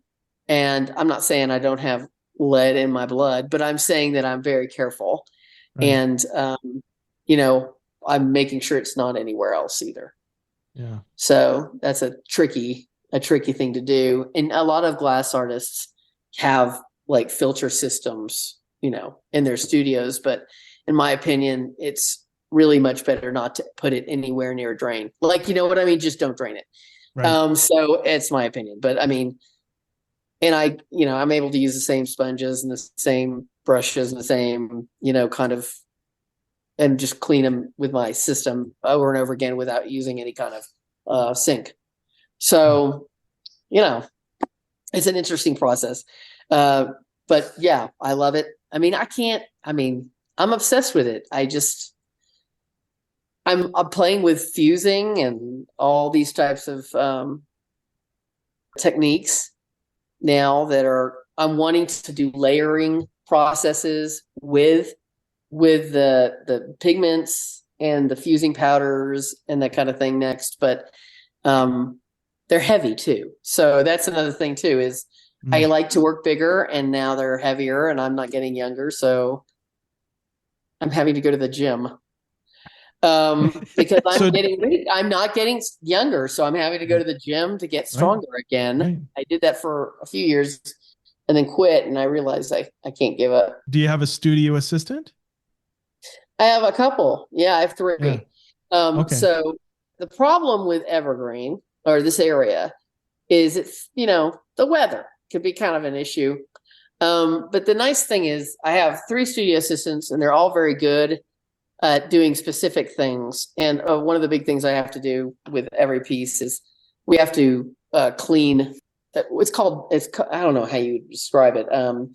When you brush on a color or paint on a color, well, first of all, I should say the process goes like this. You have a design, usually print it out, and then you'll have, your clear glass or whatever. And you put the glass over the design and you do what's called trace line. All right. The trace line is usually, black or some, thin line color, and you fire it. And then what you do is then you start the process of matting, which is adding a color, color. You mix the paint with gum arabic and water, and you're using kind of a wide brush, and you kind of wide brush over an area that you want whatever color, and then you use another softer brush to kind of smooth it out so it's even. And then you have to clean up around it. So it is very detail oriented, and you have to do a lot of cleaning. You can't just paint everything on. I mean, you could try it, but it doesn't usually work that way. You have to kind of do a section at a time. And so so I'll often have so for example, right now I have 8 windows downstairs, and and they're all trace lined. And now I have to go through, and what I usually like to do is pick one color, start with one color, and just apply paint to all the areas that have that color on all 8 windows. And then the assistants will go in and kind of clean around that. And then I will use a variety of, bristle brushes or whatever, and kind of do it's like a reversal. We work in reverse, and you highlight the sections. It's hard to describe, but bit by bit. And then you also can use oil over that because it doesn't react with the gum arabic. So then I'll use a sponged layer of pigment with lavender oil. I prefer lavender oil. And then I go over that with like a brush, more soft brush, more painterly kind of methods. So it's an intense process, and you have to constantly keep everything clean. That's the hard part. I don't want to interrupt you, but I'm just curious, why lavender oil? I'll tell you the truth. I used clove oil because that's what a lot of instructors taught me, clove oil or anise oil. But for me, it burns my eyes. So the lavender oil didn't do that. And also, I kind of felt the lavender oil was thinner, and I liked it was sort of thinner and less syrupy to me, and it smells good. And I think it's a nice smell, and everybody walks in and goes, "It smells so good here." You'll have some glass artists are definitely have an aversion to lavender oil, so it goes both ways. But for me, lavender oil is just fine. You can use lavender, you can use clove. There's a lot of varieties you can do. But yeah, you can do that. So, but I like that. I mean, and lavender is easy to get for me, so I get it locally. So I just go to the nature's grocery and get my lavender oil. But yeah, I mean, so yeah, it's just I don't know. I think the medium itself is unforgiving. If you are tired, there's certain things. I've gotten really good after being a safety director for a bunch of conservators for years. I'm very good at kind of separating the kinds of handwork I do. Like I'll maybe trace line for a certain amount of hours. I'll maybe clean for a certain amount of hours, do the build, the modeling for a certain amount of hours, break it up with some cleaning of brushes or whatever. Because in this field, it's real easy to get carpal tunnel. I mean, because it's such a brutal, it's just a lot of detail. And I mean, in any painting, you could get, do that. But I noticed that as I see all my aged fellow art, glassers, I'm seeing a lot of those hand issues come up. And so I'm trying to learn to still work long hours, but separate what I'm doing all day. Yeah. So taking the average piece, and this is going to be a stupid question, but taking the average piece, how long does it take from the beginning process to the end? Okay. So I will just say, obviously, it depends on the detail, right? But that's why I said it was a stupid question. No, it's not. I would say if it's on a single piece of glass and I'm doing a lot of detail, for example, it's going to be a few months finishing 8 24-inch round panels that are very detailed. And then if it's like that sort of Daniel piece that's 2 by 4 feet, if I'm obsessed, I can finish it in 2 months. Wow. Like just really, but also you got to remember, you're always working on more than one project in there. You can't You really don't. You have to do different things at different times. And I have 2 kilns, and I can run up to 13 fires a day. It's nuts. I Holy. have a glass kiln, two Denver glass kilns. And so, yeah, I got kind of insane. I bought a used kiln from a retired glass artist and ceramicist named Jim Black in Salida, and he was great. And I was so excited because now I also have, by some miracle, 2 different power panels, so I can run them simultaneously. Very rare is that a situation. I don't even know how that happened. It just happened. When we bought this property, we bought this for this building. I said, I'm going to have a studio that's going to fit everything this time. Our house is smaller than the studio. My husband bitches about it all the time. But it's like one of those things where, but it's one of those things that, I mean, I just feel like, man, because of the 2 kiln situation, I'm finally in a position where I can paint almost as fast as I can fire. So now it used to be, I don't know, I was always waiting for the kiln to cool, and now I don't have to. So another thing is when I assisted teaching classes and I ran the kilns for a class at the Stained Glass Association, it taught me how far I could push cooling a kiln. And so I'm doing that like nonstop. So it's kind of, most people are very, very, and so yes, if you have very thick glass or something, you need to anneal it properly. But in my case, I can actually get away with, faster fires and faster cooling. So, cause I'm usually working on one piece, whatever. But yeah, it's been very good to have this building. And, I kind of believe that the space does make, I'm forced to fill it. I'm forced to constantly do things in it. And it's good. It's been good out here. And I like the weather, and it's beautiful. It's very, very inspiring to just walk out and I could see the mountain. It's nice. So I know. Yeah. I've seen Yeah. pictures of your place, and it looks gorgeous, like up there. And I've been to Evergreen. Obviously, Todd lives up there. Well, not up Oh in yeah. Evergreen, but it's a Yeah. beautiful, beautiful place. Oh yeah. I mean, I grew up in San Francisco, so I was across the street from the Golden Gate Park, and I Wow. loved that park, and it reminds me of that too, Yeah. So it has that feel, And it's funny because I used to be such a more social animal, but I'm okay out here a lot working by myself. I mean, I like having my assistants come in certain times a week, but I really am okay, like just kind of working and listening to my podcast and doing my thing out here. So I'm almost more introverted than I used to be, like very strangely, but I don't know. It makes me very productive, and I just keep going on that. But yeah, I mean, I have the Valkyrie Gallery and the Core Gallery. So I have Valkyrie Gallery in the fall. I have a Core show in July. And so that forces me to produce fairly consistently. And I am still around all the artists, and I love them. But I also, I kind of like the little bit of a little bit of space between me and the city a little bit. Yeah. I did live in Dallas for years, and it was, I drove up and down the Dallas North Tollway almost every day, 30 minutes there, 30 minutes back, to do the museum work or the gigs downtown. And I'm kind of done with that. I'm sick of doing that stuff. I mean, I think I hit my cap, and so I really love it up here. Yeah.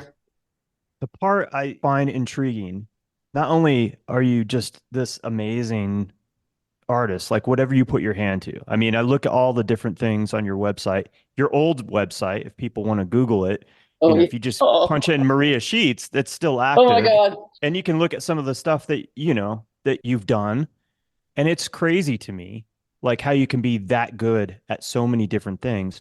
But also, what I want to ask you is, have you always been science oriented? Because what you have done with art conservation and then what you do with the glass, there's a lot of science involved with all that. And you sound like you like geek out on researching and, troubleshooting all this stuff. I do think that the conservation base in my career makes it to where I'm more patient when I come across problems in glass, because glass can give you a lot of problems. Glass, pigments, and glass, different colors of glass and environment. I had a situation where we thought I was painting the pink color over and over for the fabrications I was working on. And what was happening is I was getting a metallic contamination that would cause a chemically blotchy surface. Or if I used something weird with a medium, a lot of mediums you cannot use, like you really can't use turpentine or certain things with gum in it with some of these pigments because they cause blotching or color change. But because I'm a conservator at my core, and I constantly had to do troubleshooting scientifically, I'm patient with that process. I will do 20 samples and figure out what's wrong. I would say a lot of people don't have that patience in the arts. Like a big bitch I have about fine arts educations is that you have a bunch of artists going into these programs and they're making whatever with whatever, glues, spray cans, solvents, resins, whatever. Then they get into a museum with it. They sell it for, a shit ton of money. Let's just say that. And then the thing gets put into a high modern home with big windows with heat, and it starts melting and cracking off the wall. And I'm supposed to be called in to fix it. So I have I love the interactions with materials and each other. And I think that as a glass artist, when you're doing conservation, a lot of these glass windows, they've been conserved so many times. They've been restored, quote, unquote, so many times. There's a difference between obviously restoring and conserving. One is kind of conserving is the environment, and restoring is when people have just kind of replaced broken panes with other panes that didn't necessarily match, But because I have that kind of scientific background, I have sort of this patience with the glass, the challenges in glass in general.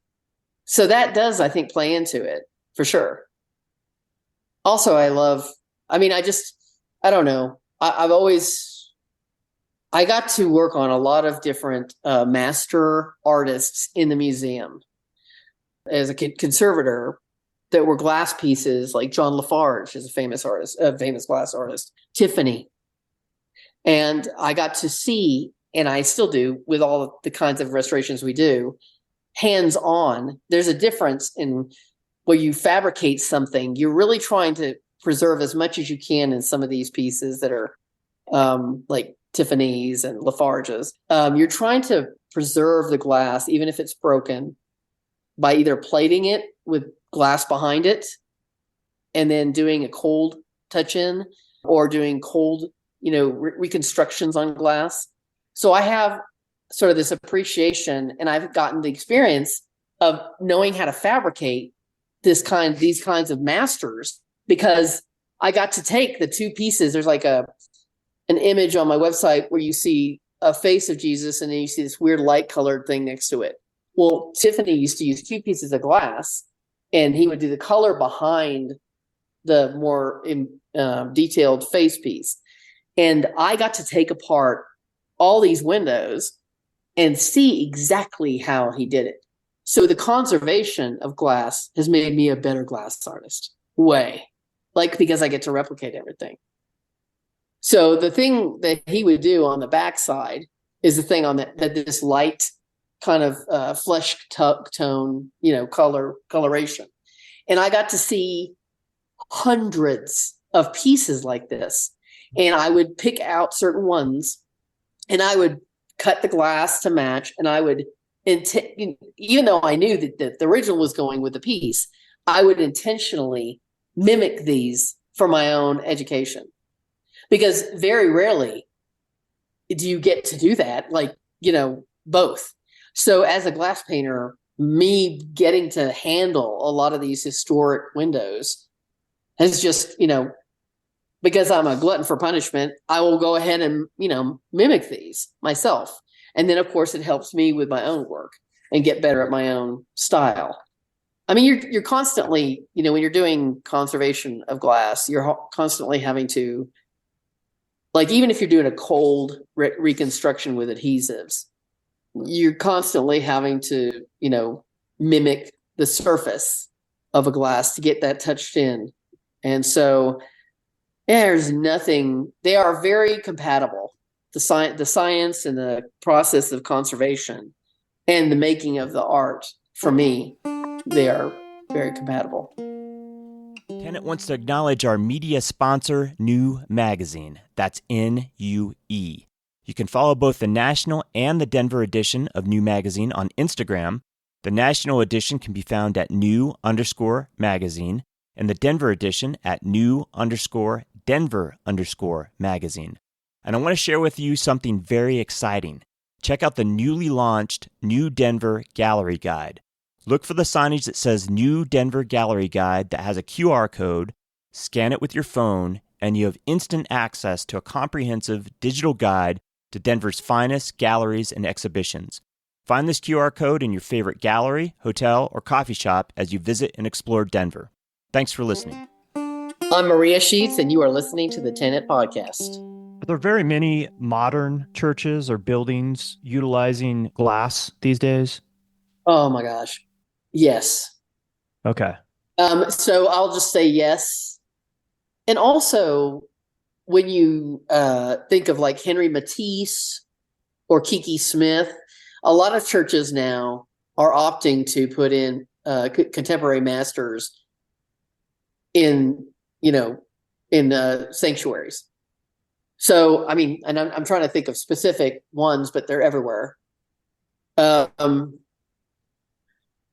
my gosh. I can't think of them. But there's, I'm just thinking of like Henry Matisse and Kiki Smith and Marc Chagall. I mean, a lot of the evolution of a lot of master artists end in the churches. You know what I mean? They will start off as painters and they get through the gallery scene and whatever, and they end as architectural glass masters and they have their work in the churches. Now, that doesn't mean they're painting the windows. That means their designs are being painted by somebody like me on the windows. So I'm the one who takes what they've got in the painting design and I put them on the windows or whatever. I mean, some are probably more active than that. But my weird career is kind of going from conservation and architectural glass. I mean, I think it's still going, but I mean, it's interesting that I've gotten a privilege of signing them, which is like, for example, we have a logo with Scottish where Scottish's logo is on there and my signature is on there. So that's a very rare situation. And so it's very nice that I have my signature on all of these architectural scale windows. That's much to be said for Martin and his crew because they see everything as sort of a team effort and they know how much I do put into it for months, getting it designed and painted. So it's been nice that I know my signature is on those windows everywhere, all over the place, all over the country. So it's nice that you have that kind of relationship, I got to tell you, I've had a lot of employers and Martin runs a very big ship out of Centennial, 22,000 square feet or so. And you can always tell what kind of place it is by the long-term employment. You know what I mean? They have a lot of master craftsmen there that have been there for a long time. And it's because I think they do well and he treats them well. You know what I mean? And he's always treated me well. So, and he's open to growth in the process and we are always learning. And there's sort of this environment of it's a very, I don't know what you call it, fertile environment for creative people there. So I think that's why I like it so much. I mean, I don't want to be there full time because I can't, it would probably be, I like to be in my studio space. I like to be, dug in and grounded in my space. And I think more than once they've tried to get me over there full time, but the truth of it is I really like working in my studio up here. They do a lot of the heavy lifting, so they are great builders, super talented builders there as well. And I build my own work as well. But I mean, they are, as far as those big architectural scale things, this is a group effort. I mean, whenever you see those windows, they're made by hundreds of people. They're made by a team of people. So, a lot of the work that's on my liturgical, section of my website, it's Scottish and me and all the builders there that do that stuff. So it's very much a team effort. Yeah. And how long have you been working with him? I think it's 14 years, 15 years, something like that now. But yeah, I mean, I started late in the glass painting field, but I excelled pretty quickly because I work long hours and I just push really hard. And so I wanted to catch up, and I think I am catching up. But I do work very, very intense, long hours all through the week. I don't even know if I have weekends anymore, but I just love what I'm doing all the time. So I kind of am focused on it. I know all glass artists can relate when I say I live for opening the kiln in the morning. I mean, I live for the next morning when I get to open the last and just start over again. I mean, it's like a wonderful anticipation that gets fed every day that way. Yeah. And it sounds to me, I mean, you touched on early in the podcast, are not very good at relaxing. Yeah. But your work is relaxing, it sounds like to me. Yeah. Like, well, yeah. I mean, you love it so much, it's not really work, right? I mean, it's work, right, but it's not work. No, it is definitely, it's therapy, if you will. I've always kind of processed on that level. I worked 4 jobs and went, to school. I could do those things. I could handle the load of work. I could handle the tension and the stress and the pressure, and I like it. I would say now, I mean, I have the lists, I make the lists. I go by the lists. I like that kind of thing. I journal. And so, yeah, I mean, I don't think everybody's made to do that. Like, I definitely don't think it's whatever works for you is good. For me, I like this intensity in my schedule. I kind of worry, like, even when I'm on vacation, I am constantly looking for something that'll translate into some other project. It's a problem, but it's also, that's what we're living for. We're kind of, I'm actively here, man. I'm in it. I want to be inspired by it. I don't know. It's just natural to me, I guess. It is a natural vibe. I can't help it. But then again, I married the same kind of person. So the problem is we both are like that. Like, it's like, and it's good. It's a good play off of each other for sure. And if you see like Josh and Christy, or, a lot of people are like that. They play off each other's intensity, and that's kind of a fun thing. And I don't know. Why not? Look at you guys. You do this constantly. You do it too. Hours per podcast. It's very unbelievable, actually. It's like really amazing. Yeah, sometimes Todd talks to me more than he talks to his wife. I mean, it probably happens. Yeah, I can see that. Yeah. No, I mean, that's a lot of man hours to be committing to something, and you know how that is. That's a lot of man hours to be. Yeah, it's not a little. It's a lot. Mm-hmm. I got a chuckle because I had the conversation. I was walking out the door today to come to the studio. She's like, "Don't be spending that all extra time talking to Wes tonight." Let's see. What time did we get off the other night? It was like midnight, wasn't it? Oh, it was close to midnight. She was like, "I thought you were going home early tonight." But it's natural. It is. I mean, we wouldn't do this if we didn't love it. And same with, our art, what you do, you wouldn't do it if you didn't love it. I mean, why would you, but you love it, and you're lucky to be able to do it. That's what I think all the time. I get paid to do something. It's not always glamorous, But, I get paid to do something I love, and I get to meet people that I wouldn't ordinarily come in contact with because of what my occupation is, right? And then the podcast is just an extension of that. So, Yeah. I would say, yeah, that's the biggest thing. I can't believe I pinch myself daily realizing I can make a living after this. I can't believe it. It's shocking to me. And the fact that you found something that you love. I mean, how many people are out there doing the grind, working or trying to find work, but they're not doing what they love? I mean, I have a day job that, at times I love the people, but the day job kills me.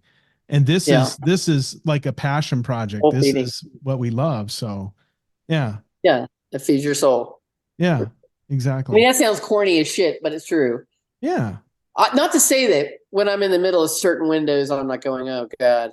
I mean, because sometimes it's repetition and it's like, but I'm getting better with every one of them. I'm learning new things no matter what, and it doesn't matter. I think that's hard. You have 170 something podcasts or whatever. I mean, doesn't happen overnight. This is when you're doing, they say, what do they say about they say the Beatles when they hit the 10,000, the 10,000, I don't know, hours or 10,000, whatever songwriting, then they became the great masters. But it was the 10,000 before that got there. You know what I mean? Like, that's the thing is people are always like, how do I get to this point of success? You just don't wake up and get clever and do it. Right. You actually have to put the hours in my opinion.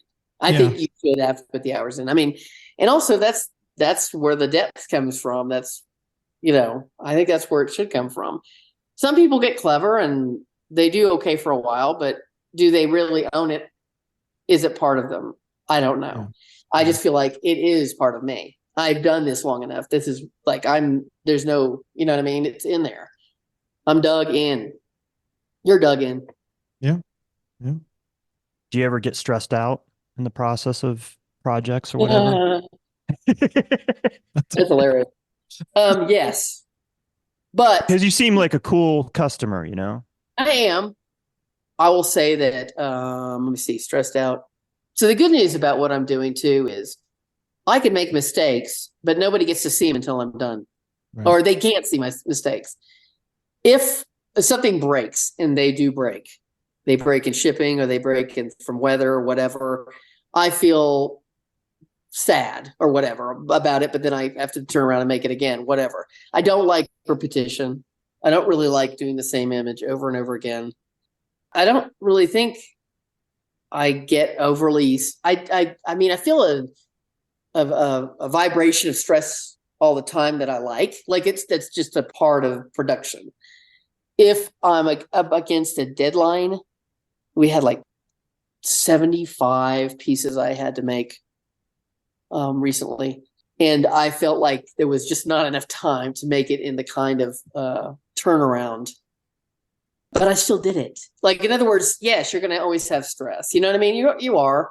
Or if I get sick, or if you're having you get sick sometimes. That would put me in a place of stress. But really, I test a lot. So if there's something new going on, or if there's some new glass or new color, I make a rule of testing. And that's another sort of a transactional thing I learned from conservation. You have to test. If you have a new material, or like you're fixing porcelain, or you're fixing some weird wax thing or whatever, you usually test not on the object itself, but something similar off to the side. And so normally I make a rule of always testing new things. So if you test new things, you should be okay. If you don't test new things and you rush, then you will screw yourself. So it's always the thing that you've got to always keep your rule. If it's a new thing, you better test it, because glass manufacturers change, their recipes change. So if you think you're using the same white glass you thought you were, and you paint, 400 pieces, and then you fire them and they're all blotched, you're going to lose your shit. So you try to test, even if it's new glass. Like, I'll go to D&L, buy new glass or whatever, I always cut off the corner and start screwing with it first. And just to make sure I don't get any surprises, because that totally stresses me out.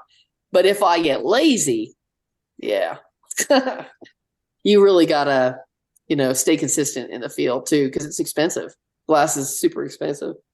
So, and as much as I'd like to say that industries are consistent, they're not, even sometimes, when you're using adhesives and stuff, sometimes you'll have a bad batch. Yeah. And that'll drive you insane too. I mean, just whatever, art materials. I was saying something about universities.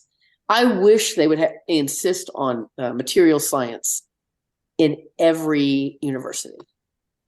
It would change the game. Yes, my art teachers always said, that's not our job to worry about materials. You know what I mean? Yeah. But the truth of it is, I don't know, there might be kind of responsibility in that if you're like creating shit that's going to melt down in 5 years and then you turn around and sell it for $10,000 in 1 year and then 5 years later it's falling apart. So I guess I'm a little bit of a jerk about that. But I mean, I sort of think that they need to start teaching material science in schools. I just, don't understand why it's such a big deal. It's safety in material science, really. Yeah. I mean, the stuff we're using out there is crazy. It'll shut down your organs. Yeah. I think that's the dangerous part, but yeah. And people that aren't involved with glass, they don't realize just how dangerous it is. Even you talking about your system of dealing with the lead. I was like, holy cow. I didn't even think about that, Oh yeah. It's funny because people who paint with cadmiums and all that stuff, they're just not, they just like, whatever, they just pour it down the sink or they, don't care. But cadmium is toxic. You know what I mean? So they're metals. And so you really should care a little, because, it's cumulative. It's a mess. And that's why half of our famous artists cut their ears off or they were mentally, wonk. Right. They didn't live full lives because they didn't have health and safety. And yes, it's not very sexy, to be all safety conscious. But I had to work in groups of artists for years. And if everybody was doing something stupid, we'd all be sick. So we constantly had to use, ventilation and wet cleaning and whatever. Yeah. So that's the not very fun part of it. But yeah. Then you got the manufacturers goes, oh, OSHA, I hate OSHA, right? So here's the thing. As the president of that conservation group, we had to host a thing about art safety. And we had a woman named Nona Rasal. And she published this art newspaper. It was art and theater newspaper, I think. And she basically said, there is no such thing as non-toxic. Not at all. Not even a little. And she had all these stories and these newsletters about people using, glues in a mask and putting it on their heads or whatever, or even I think that the truth of it is all of the stuff we use is made with pigments, and those pigments are not edible, and they're not even a little edible. And so to make it sound like there's green or non-toxic is bullshit. It really isn't, and that's fine. I mean, I've accepted it. I know that that's probably what's going to get me in the end. I had a hospital tell me I had glass in my lungs and lead in my blood. I'm a walking stained glass window because I was breathing this filler. Sorry. That was black. I know that was micro. It's like a micro glass, and I was working with all these conservators who were grinding away and using this glass filler, and not everybody. And I wasn't necessarily using it. If you're not wearing your mask all the time, you're going to get it. And so I got glass in my lungs, like they could see it. And I was like, what do you mean I got glass in my lungs? And they said, there's glass in your lungs. We can't explain it. And I went, what the hell? And that was what it was. So I had the materials in my body significantly. And so I know, I mean, it's, I think, we all like to play with our materials and be free and hippy dippy about it. But the truth of it is, I think it's okay to protect yourself from, excessive, and also I've been researching laser cutters and things like that. And one of the things that are problematic with that is the smell. And that is a very toxic smell. And so I'm kind of like, I don't want to do it now because I'm just dreading, having another thing to smell in my studio. But I love art and I want to have this tool. But now I'm having to figure out what wall am I going to crack open with a giant like ventilation system. I mean, it's cumulative. You're gonna, what I mean? It's what I really love all those tools, but man, yeah, it's a thing. Speaking of your health, then were they able to extract the glass, or is it forever? So years later, I got it re-X-rayed, and it's gone. Oh, so your body, so my body either absorbed it. Yeah, something happened to it, and then or it's in there somewhere floating around. Right. But I don't know where it is now. It's not in there anymore. They said it's not there anymore. I said, okay, good. And maybe it was, I don't know. But I had no doubt that's what it was because we used so much of that product. It's like it's like a translucent filler for glass.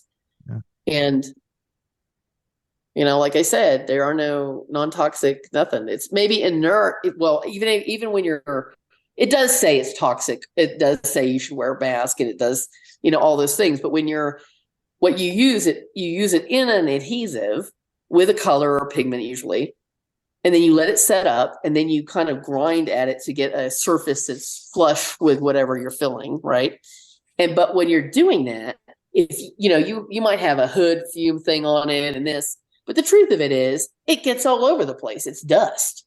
So unless you're cleaning constantly, it's going to get all over the place. I mean, something's going to kill all of us. So, I mean, I'm okay with my level of risk, but yeah, I mean, it's one of those things that being a conservator, again, has helped me be more vigilant about all of these things. Right. It's not the everyday person who's willing to go through the spraying and the bullshit I go through to make the work because it's so tough. It's dangerous. It's, it's one of those things. It's high risk. Yeah. But I knew how to manage it because I was a safety director and I kind of get it. But it's, yeah, I'm willing to be uncool in those ways. Right. So how about the lead in the blood? Does that go away or is that just a cumulative thing over time? You can actually chelate that out of your system with like certain dairy products and that kind of thing. But the truth of it is you're just better off avoiding it. You know what I mean? You can't, it's not going to be, but I use a respirator as opposed to a mask most of the time. So I'm really neurotic about it. And it's the one thing that my assistants hate, but I also kind of insist on it. And so if I'm particularly being a lot of paint's going on, they don't even get to walk in without one. So it's just not even an option. And it sucks for, anyone who's in there. It's just not fun. And, that's too bad. But it's part of the deal, but it's worth doing. So I like it. Yeah. No, I was just curious because, the old Mad Hatter thing, those guys used to use mercury to make hats, and they went batshit crazy. Right. No. There are one after the other stories about that in the industry. Right.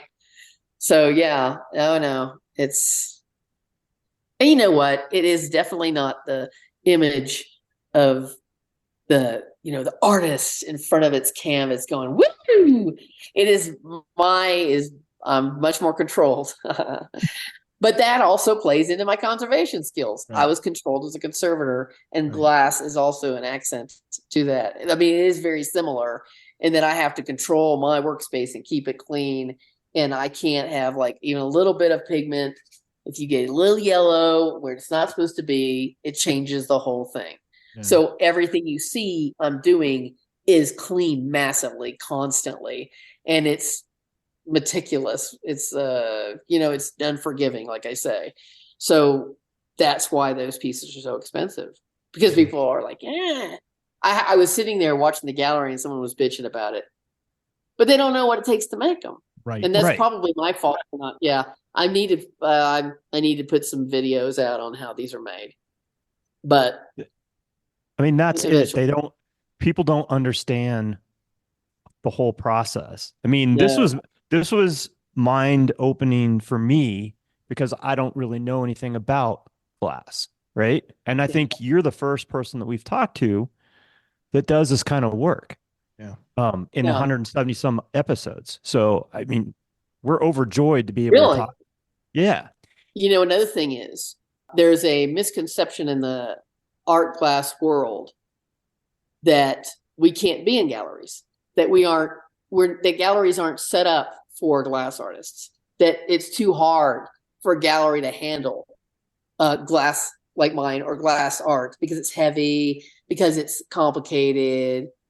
And that's something we've got to change, because the glass world, glass painting just got put on like the endangered species of crafts.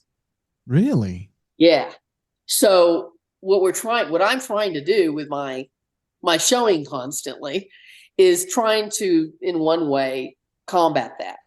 But yeah, there is another podcast, Talking Out Your Glass, with Sean Wagner. I don't know if you've heard of that, but she does specifically glass. Now she does a lot of blown glass and painted glass podcast, but it's almost like too isolated in the art world. And I think it's, with Judy's work, Judy having the pieces made and put in the museum as glass paintings was a big deal, because they're hard. It's hard. They're heavy. They got the LEDs behind them. It's a pain in the ass. It's hard on the wall, probably structurally. It's very heavy. And that's why I use the tables, because I just don't want to hassle with the wall. Oh, the risk of the thing falling down. And those, as well as I do, that those gallery walls are chewed up like hell after 500 shows in them. So that's the thing is, now here's a great little bit of information. Scottish Glass is actually creating a new gallery space for painting glass paintings. And they're going to start opening up on First Fridays when they get this set up. Wow. Yeah. That's awesome. So you'll be able to go see illuminated glass work at Scottish when that happens, which is great.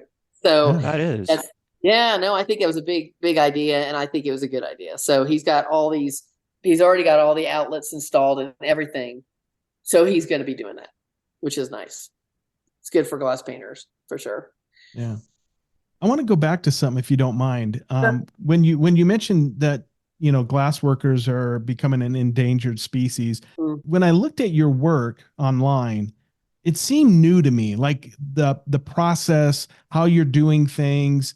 It seemed like it's like, oh, this is the 21st century of, ancient glass making. So is the technique different, or is the same technique was used hundreds of years ago? All right. It's both. A lot of the work I do is hand painted. So I do the same technique they've done for 1,000 years or whatever. Okay. And so that's the hand painted part. Then there's the part that's airbrushed, the airbrushed parts that are masked and, brushed independently and then fired and done it again and again and again until you finish the space. Then they're also, on this last exhibit, was silk screening on glass. Now, silk screening on glass has been done. The artist I learned from was Joseph Cavalieri, and he taught at the DNL glass plant here in Denver. That is a great technique for like replica, or like the same image over and over, like the computer screens I had in this last exhibit. So that was a thing where I did a replica with silk screening. I airbrushed the backgrounds and I did hand painting in the middle. So the combination is a little bit new. I think it kind of has been done before, but I mean, that airbrush stuff is not done very frequently.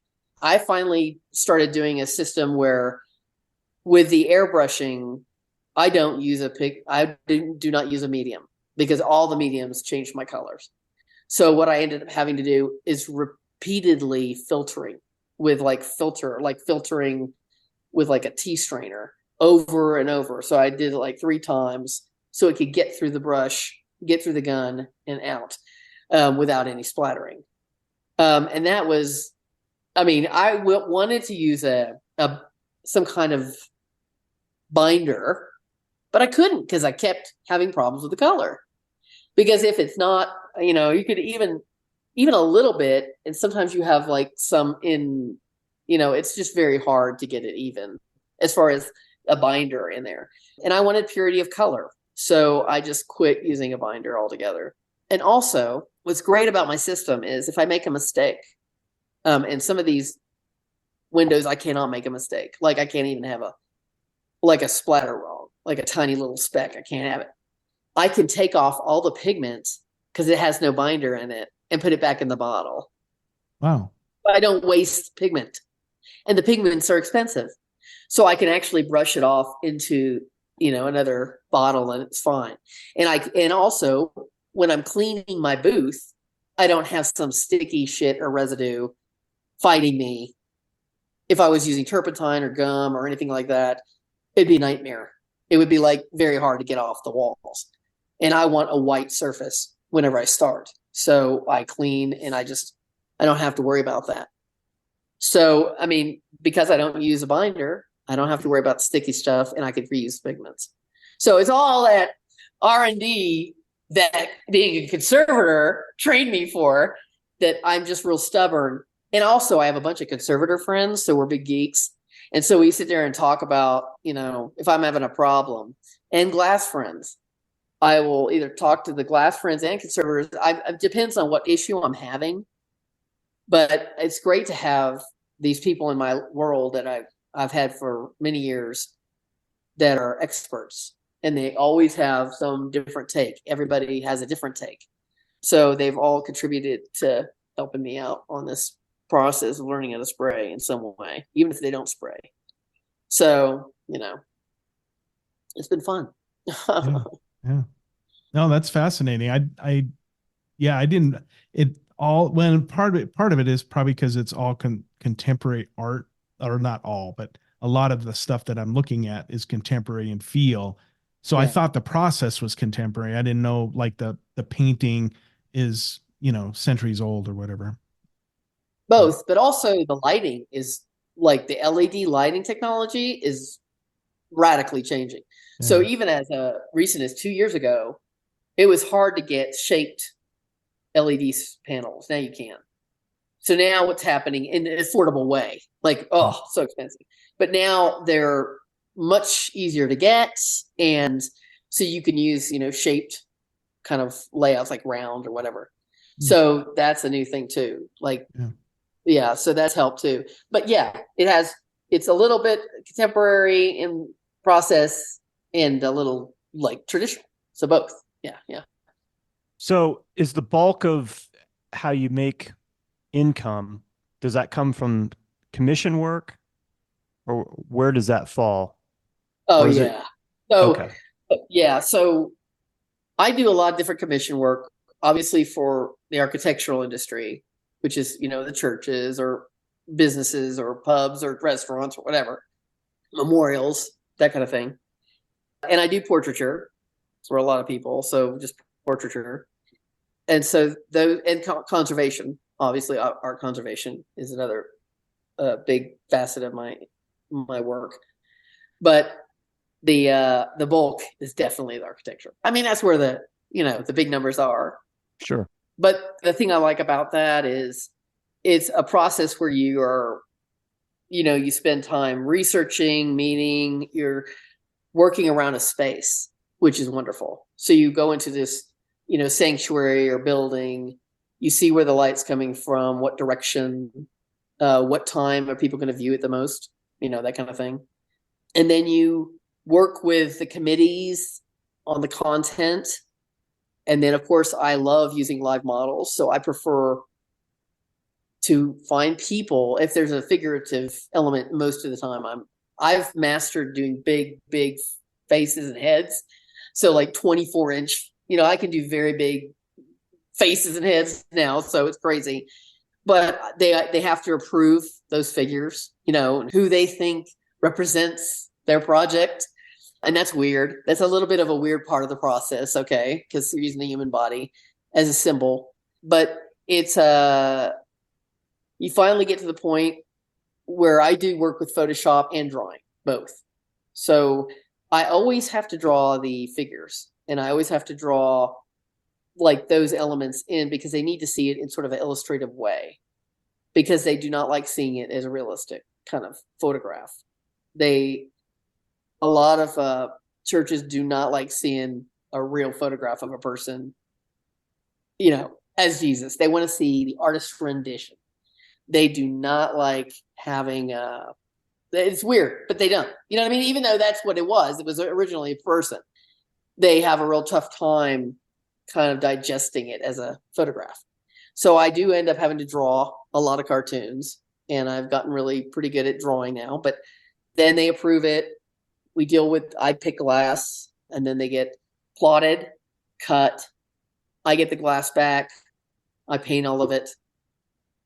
And then I return the glass and they build it, So, and then they install it. And so it's a mega project. It's a mega, learning how to collaborate.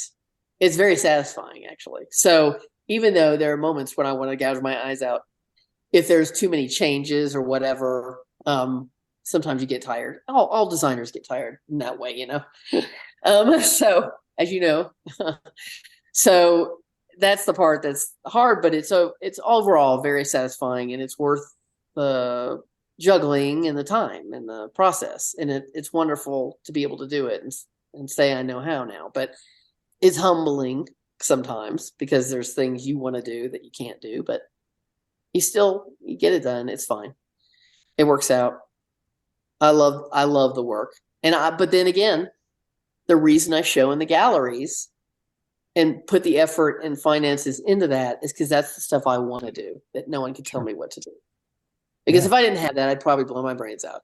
So in other words, the point would be, I need that too. You know what I mean? Like you said, the day job's fine, but I definitely need the energy, the thing I want to say there, in the gallery. Even if nobody buys it, I don't give a shit. I just really want to do that. And I think that's important. So, Yeah. Yeah. And as far as the conservation work that you do these days, is it pretty much just all glass now, or do you take on other conservation stuff as well still? Okay. I have such weird projects. So I do multimedia, I do glass, I do porcelain, I can do some wood sculpture, obviously synthetics, plastics. I learned to do those many years ago. And that's kind of it's resins and that kind of thing. Wax, sugar, chocolate, just some bizarre shit I've gotten to work on in my field. So, and people make sculpture out of anything. So anything you can think of, I've probably had to repair it or deal with it in some way. I can't think of anything I haven't fixed or tried to conserve in some way. What's the weirdest thing that you've ever had to fix or repair? Oh my God.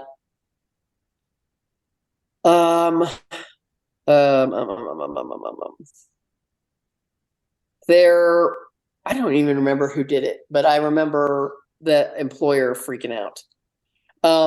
This guy brought in these dolls and said the eyes weren't working. They weren't getting along, and the eyes needed to be tinted a different color so the doll would get along with the other dolls. Oh my God. Yeah. That does sound creepy. Yeah. And then there are people who, it's not so much the thing as the approach to perfection on certain levels or what they want happening. I've been asked to do unethical things that I've had to say no to. So, like, there's a gold sculpture, like I say what it is or who it was, and it had a weight to it, and the weight was written on the outside of the sculpture. And I was asked to remove the gold bar inside. And I said no, because that would be misleading to the actual sculpture. Then there are other things, like there was a show of paintings, a famous artist, and he was deceased, and his family was handling his estate. I'm not saying who. I'm being careful. And they claimed that these were all paintings, but when I put them under the scope, they were prints with paint on them. So you can't screw around with the insurance and that kind of thing on these things. And there are weird things that happen, like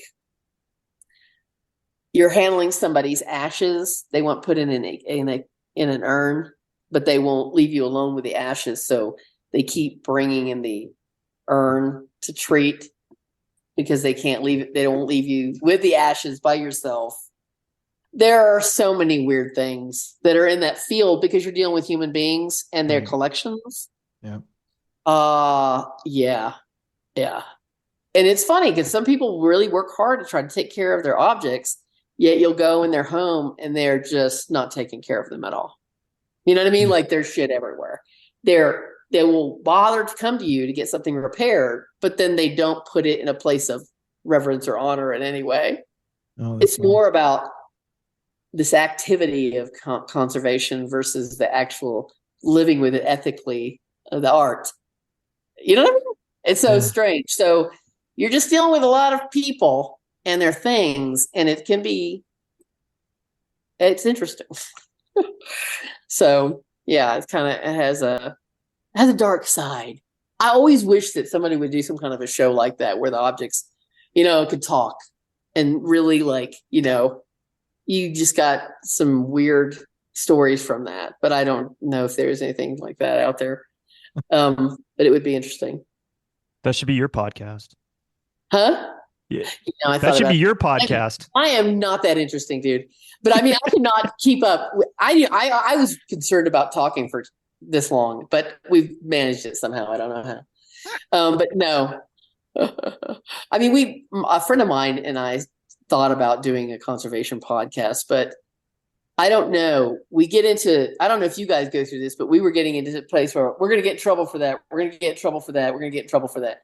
It's really hard to do that, like with conservation, and not mention specifics about an object or a collection. Right. Like you want to, you know what I mean? And you can't. And so that would be the hard part for me, and then being judgmental, no, we don't want to be, but we have to be. That's what our job is. Right. Yeah. Yeah. No, there could be lawsuits involved, Oh, yeah. It's scary. I'm very careful right now, but I mean, right. I'm just saying.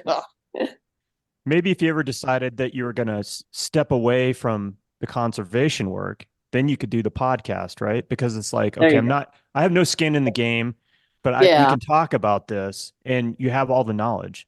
I would actually listen to that podcast because I think it's just fascinating. The work that, I mean, all the things that you deal with. That's crazy to me.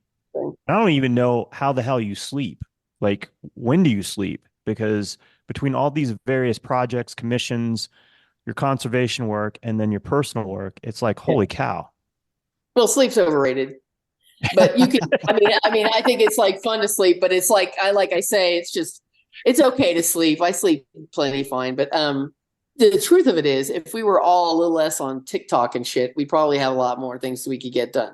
Right. So not to say I don't do it sometimes, but I'm just saying, I think people don't prioritize their time well. You know what I mean? Like in a lot of ways. Yes. So there's always time to do something. Yeah. You just got to manage it. Yeah. Yeah. I want to talk about this most recent exhibition that you had at Valkyrie. Before we do that, though, do you still do a lot of oil painting? And some of the other stuff that I've seen? I have my easel up and I have my oil paints out, and I just have not done it in a while. I mean, I've been so busy with stuff, I just haven't done it. Sometimes I will do an oil painted rendition of a window we're getting ready to do because I so miss it. But I haven't done it like in a few months at least.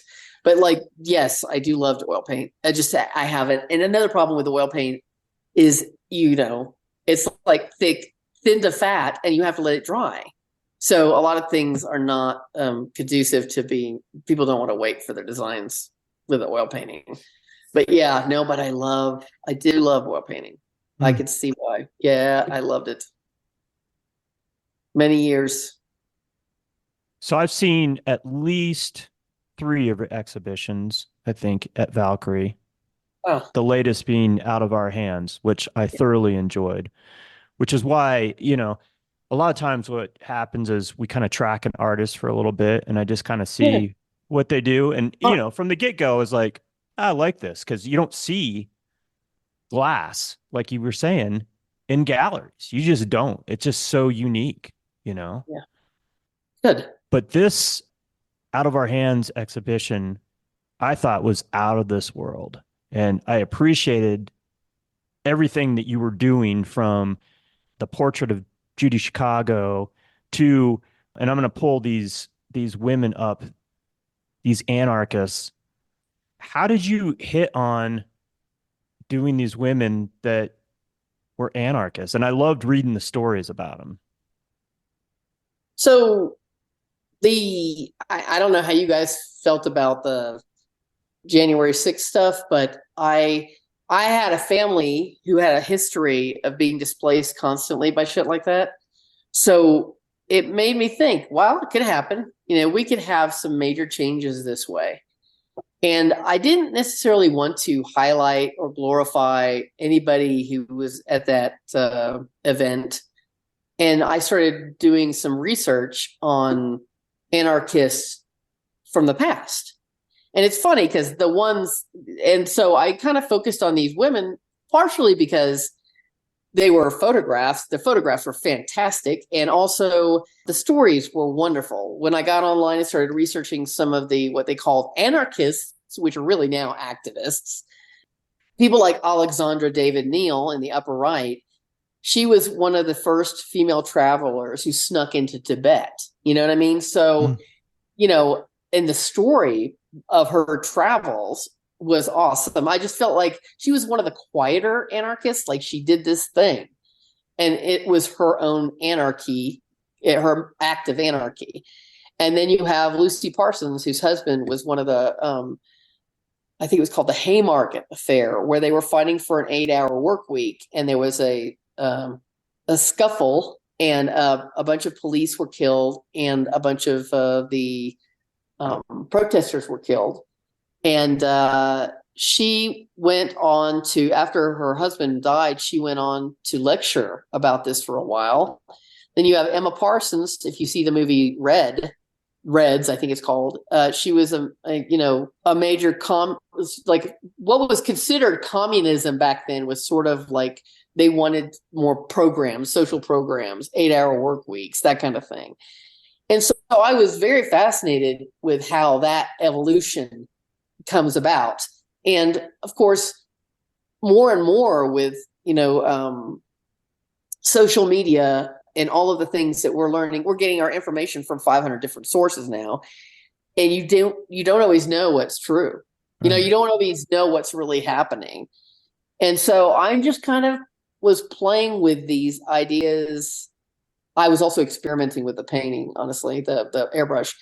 But I really wanted to, I was listening to lots of podcasts about these characters while I was painting them. And I was getting into this because I thought they made a really great kind of commentary that, one day they're anarchists and then the next day they're activists. And it was interesting.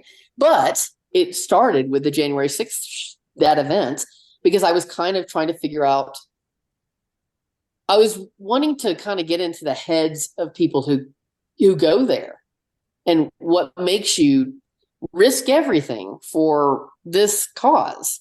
And I wasn't quite aligned with that January 6th stuff at all, but because I don't like the idea of violently overthrowing a public building like that. But also these women, they had their own versions of that. And I just wanted to that's how I started. And then it took longer than I had really wanted it to go. I wanted to go through and actually do a full scale exhibition on anarchy. But of course, these took a long time. And so I did as much as I could do. But that's kind of where I was on this particular series. So can you go through, because we're looking at the stained glass, starting in the upper right again, can you go and then clockwise the name of the women? Okay. Lucia Sanchez, and I know she has another name. Is she the one that's looking directly at you, or the profile? Profile.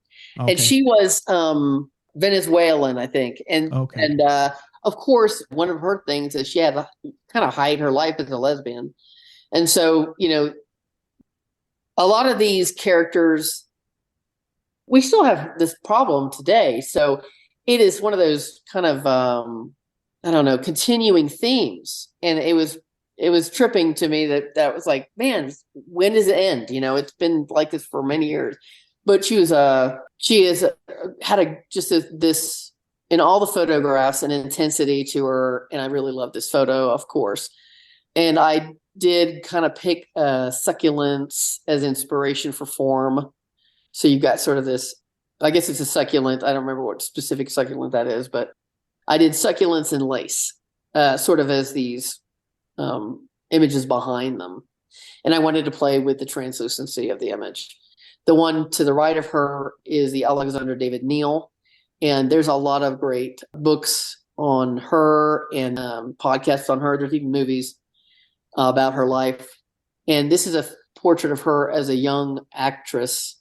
But she grew to be, she actually suited up as she was a master of disguise, if you will, and that she figured out how to dress like just a modest, I don't know, poor traveler, and got through so many things based on instinct and knowledge of an area, of wherever area she was traveling through.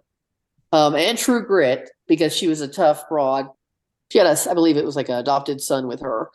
And they survived some really rough conditions traveling to Tibet and surviving. And she even talked to the Dalai Lama and that kind of thing. She would, cover her skin in dirt, you know what I mean, to try to look a different color and blend in with the people and just try to disappear so she could get on her way. And just, I don't know, it was just the fact she was an anarchist, she wrote, and because she was the first person to defy that border, that's why she was considered an anarchist. I just thought it was an interesting take on it. Then below her is Lucy Parsons, who I just talked about. Her husband be part of the Haymarket. And then there's Emma Goldman. Emma Goldman's she's a heavy hitter. She went through a lot of shit. She did a lot of prison time. She was kicked out of the country. She had some empathy for Lenin, I believe. And then when she really learned what they were doing there in that country, she wrote, against it. So, she took a lot of risks, and she's not a light looking like gal. I believe that's probably a mugshot. Mm-hmm. But I'm just saying, I just really enjoyed the characters, and, I love black and white. I kind of love black and white over, kind of this color base.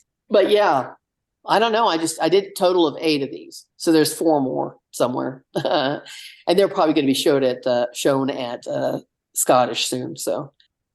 No, thank you for sharing, because I'm not familiar with these women. And I'm sure I've heard of them. Like you said, they're famous to a certain degree. I'm sure I've heard some of their stories. So yeah. And I love history. So yeah. Thank you. Yeah, I love the series, and I really like Wes. I don't know that I knew of any of these women, but I thought it was intriguing, and I spent a lot of time reading all the stories. Oh, good. I did feel the stories were very important to the showing of these, but also another thing I did that was kind of different was give a little space between the back plate and the front plate, so you have a sense of movement as you walk by. Mm-hmm. So it gives you a feeling of movement, as like they're in their own environment. Yeah, I think they're fantastic. I'd love to see you continue with this series. Oh yeah, I love doing them. I mean, the faces are amazing. I would read a little bit, and I would find myself like stopping like after a paragraph or whatever and looking back at them and going, "Oh wow." Like, I mean, I was just intrigued by, like you said, they're characters, right? They and are. like I want to know what made them so successful is not only just how beautifully done they were, but also you engage the viewer.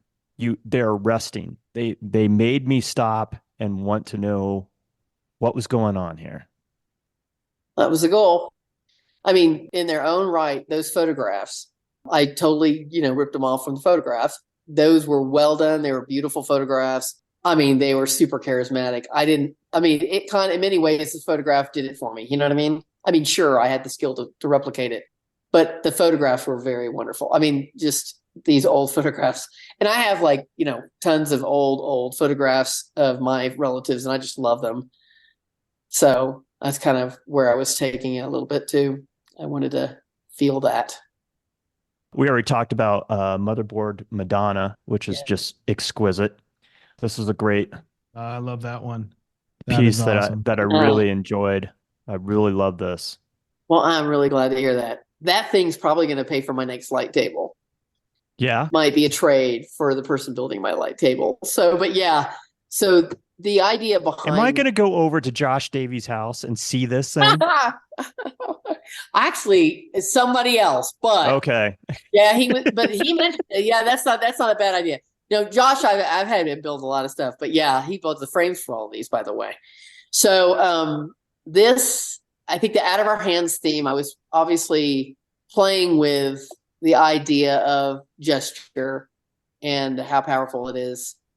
And this, I intentionally was kind of going with a Caucasian male, if you will, hand with a camo sleeve. Again, the January 6th kind of concept with red, white, and blue. That's why I called it American Molotov. Airbrushed on a halo around it.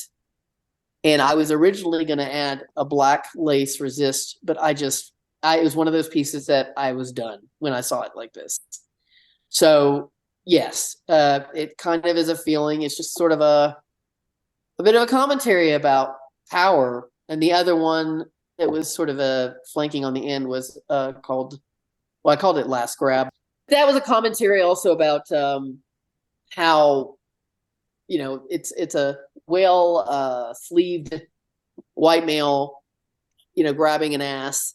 And frankly, it's a silky, multicolored ass. And I was kind of making a comment about the last grab being how the gender politics have changed so much as of late, and how I think it's going to, there you go, how it's changed. I mean, how for sure this generation is not having it. You know what I mean? It is done.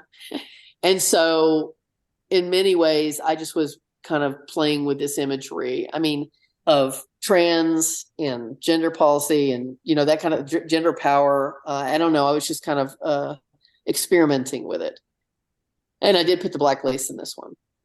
But, as sort of I don't know what you call it, obituary to the traditions is what I was thinking of it as. So, and of course it's on the theme of Out of Our Hands. Some of it's out of our hands, some of it's in our hands.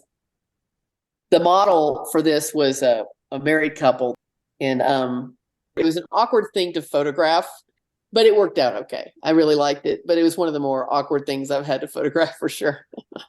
So you had a live model and you photographed. I did. It was a married couple, but they were totally on board, which is nice. And then you painted from the photograph, evidently. Yeah. It wasn't like, okay. Yeah. I set up the photograph this way. I made, I had him wear a suit. Yeah. Wedding ring. He had the wedding ring on already, and nice. And she dressed in the silk for me, or the satin for me. So, and then I kind of altered it with the colors. Mm-hmm. I can see how you could take this in many different ways, right? Yeah. This one made me laugh out loud in the gallery. I was there with my wife. We've been married 24 years next month. I was seeing this as a married couple myself. Yeah. Yeah. And, it doesn't look like a youthful hand. And like you said, in this day and age, that's probably taboo.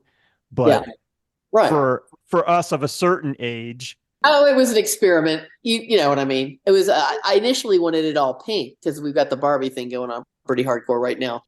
But it needed more depth. So I pushed it harder, but yeah, it has a humor to it. Yeah. We both stood there together, chuckling and appreciating it.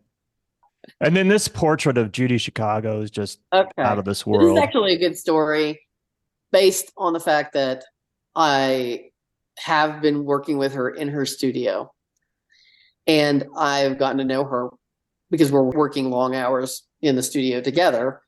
And she's 85 now, but she is, just wow. Just to have that kind of person to work with when you've studied them, you know what I mean? It's just, I can't explain it other than it's changed my life. But what happened is there's a photograph of her in the foundry in the book, and she was wearing the mask initially. And I had asked her if I could use that photograph for a painting. And then she said, "Oh, that's really flattering, but," and then my heart dropped and I thought she's not going to let me use it. Then she said, "But I want to be recognized. So I'm going to send you one where I'm not wearing the mask on my face." So she sent me a completely unpublished, I think it's unpublished photograph that I got to use for this portrait. And I included her studio in Balin is on the lower left. I included the Dior purse they made out of, sort of inspired by her paintings. So Dior is a big promoter of her work right now. And a little bit of a dynamite. I called it explosive, sort of an implication that I guess the clouds are the colorful clouds are kind of what she's doing these days. It's like an environmental, she does these smoke installations where she does colorful smoke, and that's kind of what she's been doing as well. And then she's got under her arm is Treblinka, sort of a nod to the Holocaust series of work she did for years with her husband, who's a photographer behind her, Donald Woodman. And then there's a little thing of a little portrait of her cat. So in her house on the upper right, in her house, she has literally a replication of every cat she's ever had in sculptural form. Really? Uh-huh. And it's really, really, they're well done. It's beautiful. And a book she's got the airbrush she uses on the table, Binks, and a book by Nias Nin, who she's was one of her contemporary inspirations and persons she knew well as one of the plates from the dinner party on the table. And then on the bottom is an article that's about the trials of the dinner party, sort of on the floor in the past, kind of a concept. But I used the black and white technique on the front, and this is a big piece of glass for me to paint in one piece. It's like a 36 inches by 24 or whatever. It filled my kiln almost up, I think. Wow. And then I airbrushed the back side of it. So it was kind of fun. I localized airbrushed. So it feels like a tinted photograph effect, which was fun to do. But yeah, and then I decided, since a lot of people don't know who she is, I went ahead and put the books on there and the typewriter and the chair, and people would sit there and look through the books and kind of figure out who she was. And a lot of people would go, "Oh yeah, I remember this piece." The dinner party was famous at a point. And then they would go, "Wow, I didn't know she did all this other stuff. She did the Holocaust series, and then she did the birth projects, so many different types of series of works." Obviously, I've learned a lot from her about. I already had a lot of my own grit in art production, but learning to say yes to the projects that we've been doing with her has made me so much better at everything I'm doing. So I'm so grateful for the opportunity I've had with these. They're just, I can't say anything else other than I hope I get to do more of them. And they're supposed to be, we were supposed to. So we've done 2 series together, and it's amazing because she's worked with, dare I say, thousands of people. And she has spoken highly of me on several occasions on Instagram and things like that, which I was shocked and grateful for. So it's nice to be noticed by somebody you idolize in this way, really. It's like I was freaking out. I literally don't get pushed to tears very often. I'm very, very stoic, but man, I was just freaking out when this whole process started. So I've been I'm so grateful for it. Yeah. I think it's just so cool that, again, another thing in your life kind of comes full circle, right? Yeah. This is somebody you really respected and admired in your 20s, and you wrote letters to, and now you're at this point in your career where you're actually collaborating with her on some of these projects. So pretty amazing. It's just stunning. Yeah. It's I can't make it up. Yeah. I don't know. I'm following through, man. I'm doing it. It's whatever it takes.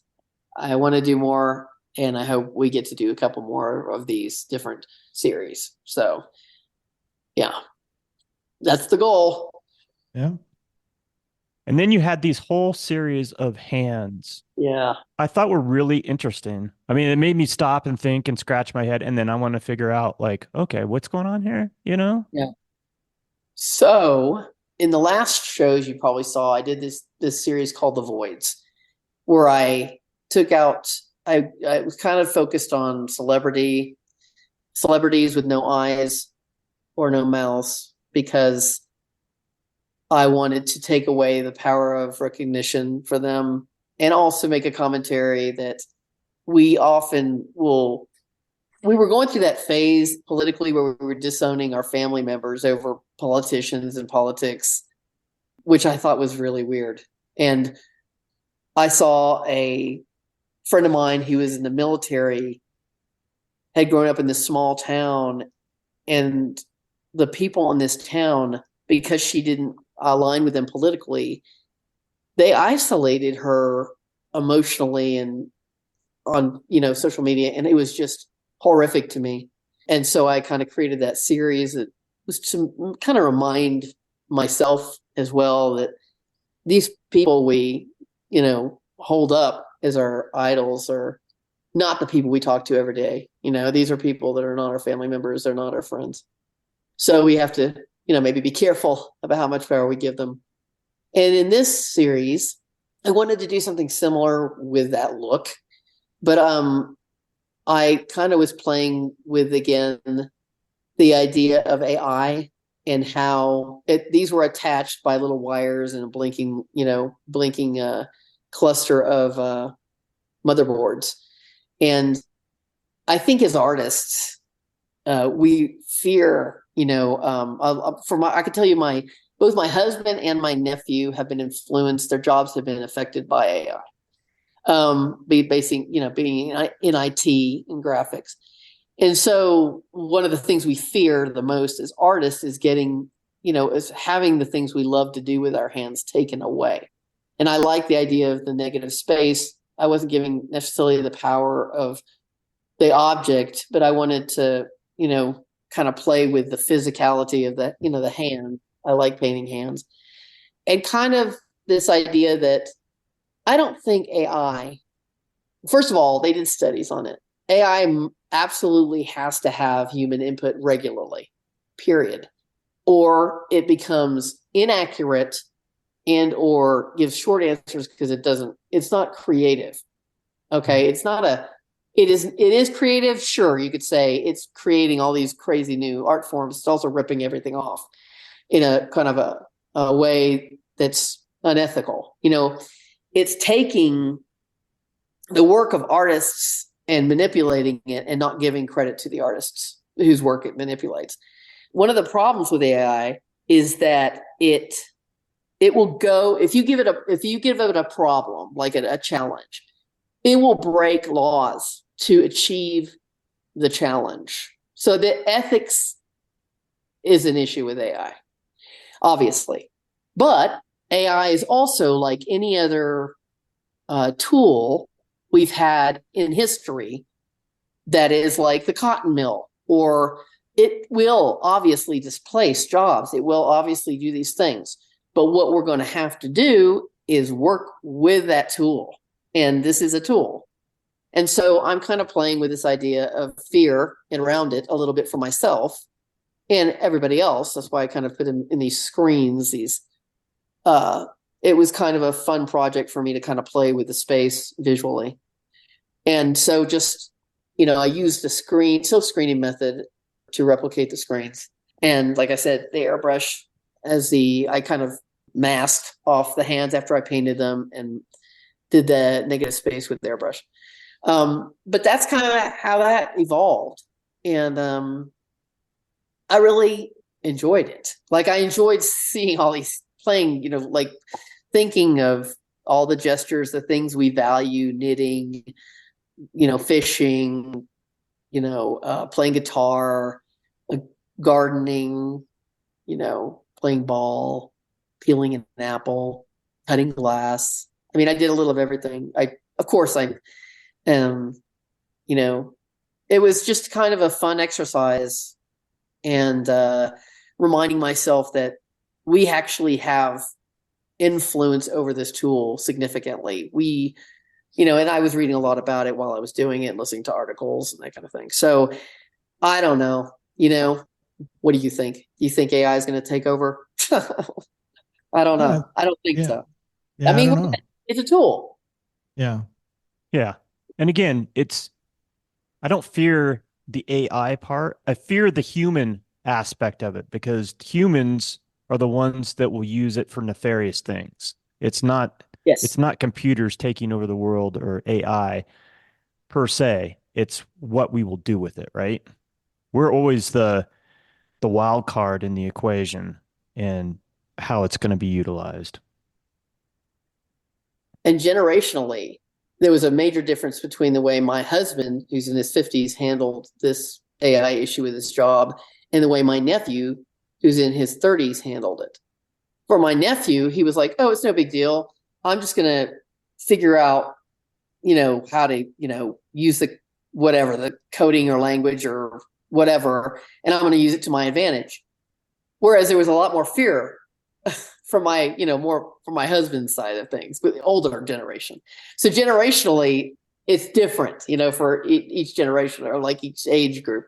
So depending on how comfortable, but the younger groups of, artists and stuff, I think they're going to bounce pretty quickly with the evolution of this than maybe us geezers or whatever you want to call us.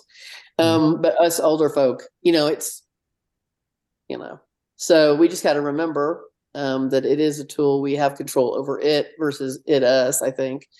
But yes, we are susceptible to ethics violations and issues with how people use it and or how it gets to things, because it will break laws. It doesn't matter, it doesn't, unless you tell it you can't, break this law or whatever. It will do whatever the hell it needs to do to get to that, that solution, which is scary. It is scary. And so some of these sold, it looks like, but you had them individually priced. But when I was looking at that, I was like, these should all just stay together, because it's really, I mean, seriously, like it's a series. Like somebody should buy all these and thank you. I mean, I display them. like it that way. I would like it that way. I'm going to make another one of these anyway. I have a few more that I like. So that I didn't put in there. So, one was rolling a joint. I didn't have anything like that in there that I thought would be fun. Because that's its own little cultural thing here. So I thought, smoking is a thing. I mean, there's just so many, ways to use the hands that are wonderful, and they look so amazing. So I just enjoyed it very much. Yeah. Fantastic show. It definitely one of the favorite things that I've seen as of late. Wow, thank you very much. Hands down, which is why you guys see everything. which was the push to like, all right, I'm going to make the call now. And thank you. I kind of listened to the universe too. And our mutual friend Christy had reached out to me not too long before that and just said, hey, have you talked to Maria Sheets? And I'm like, no, but she's been on my radar for a while, just so you know. Talk about hardworking artists. I love her work. So yeah, and Josh. I have both of their work. So I collect. Addicted, so I have a problem, I collect a lot of artwork. So, and yeah, Denver is thriving. It really is. Yeah. People should be paying attention to what's going on here, because there's a lot of phenomenal art being made, a lot of fantastic artists. Yes. And a lot of great venues to see art these days. Yeah. I mean, that new 40 West building, I love it there. So yeah, it's been good. Good traffic through that building. Yeah, for sure. Yeah. It's nice to be able to go to one place and hit like, what is it, 6 different galleries? Yeah, there's a lot of them. Yeah. Yeah. It's nice. All in one place. I love it. And the fact that it's in my hood makes it even better. Yep, that's good. Lucky. So 2024, anything that you want to talk about that you have coming up? I mean, I know that you're going to have your core exhibition, right? In the summer, and then another exhibition at Valkyrie in the fall. But anything you want to promote, mention, talk about? Well, they are going to do the Scottish Gallery as well, which is coming up, and they've got a lot of my work in there right now. They're getting ready to hang. Um, I've applied for a few things, but I won't know until next month if I got them. So I can't really go there. But yeah, it's just I'm just keeping on. So that's kind of it. But I mean, nothing that's unusual. I'm always working. So the buildings are done. The shows are coming. I will say that I'm teaching Ukrainian egg courses for the Arboretum, which is another thing I like to do. We raised like 10,000 a couple of years ago at Valkyrie for the Ukraine, doing Ukrainian eggs, and they would give $100 to that. I don't know if I'll do that to that extent this year, but I'll be teaching that. So that's another art form I like to play with. But And that's called what? it's pisanki. It's the art. Yeah, it's pisanki. It's Ukrainian eggs, and they can be super ornate and beautiful. But it's kind of a fun thing I like to do during the Easter a high holiday. Another take on the church thing I kind of grew up with. But no, I'm gonna be focusing on the work, and I'm still applying for other kinds of shows and things, and we'll see what goes on. I mean, I'm often humbled, so I keep my what do you call it, in the ring all the time. So I recommend most people do that. So I'm always waiting to see what show I'm popping into next. Yeah. Or not, I should say. Yeah. So But no major thing other than maybe, hoping I get to work with Judy again this year. Yeah. So other than that, and that's a full-time thing. So, I mean, that's a major effort every time we do it. So will Scottish Glass have your work hanging by First Friday in January, or is that just a little further out? I think it might be further out. I'll find out. But yeah, I think it's probably further out, probably more like spring. They're going to be also including like historic glass samples and things like that too. And they are looking for people to, who have a painted glass or glass work that they want to exhibit. So it's kind of an ongoing thing, but I'm really excited because they've got a lot of space in there. So it's a big building. So in between all these shows, is there any place right now where people can come check out your work in person?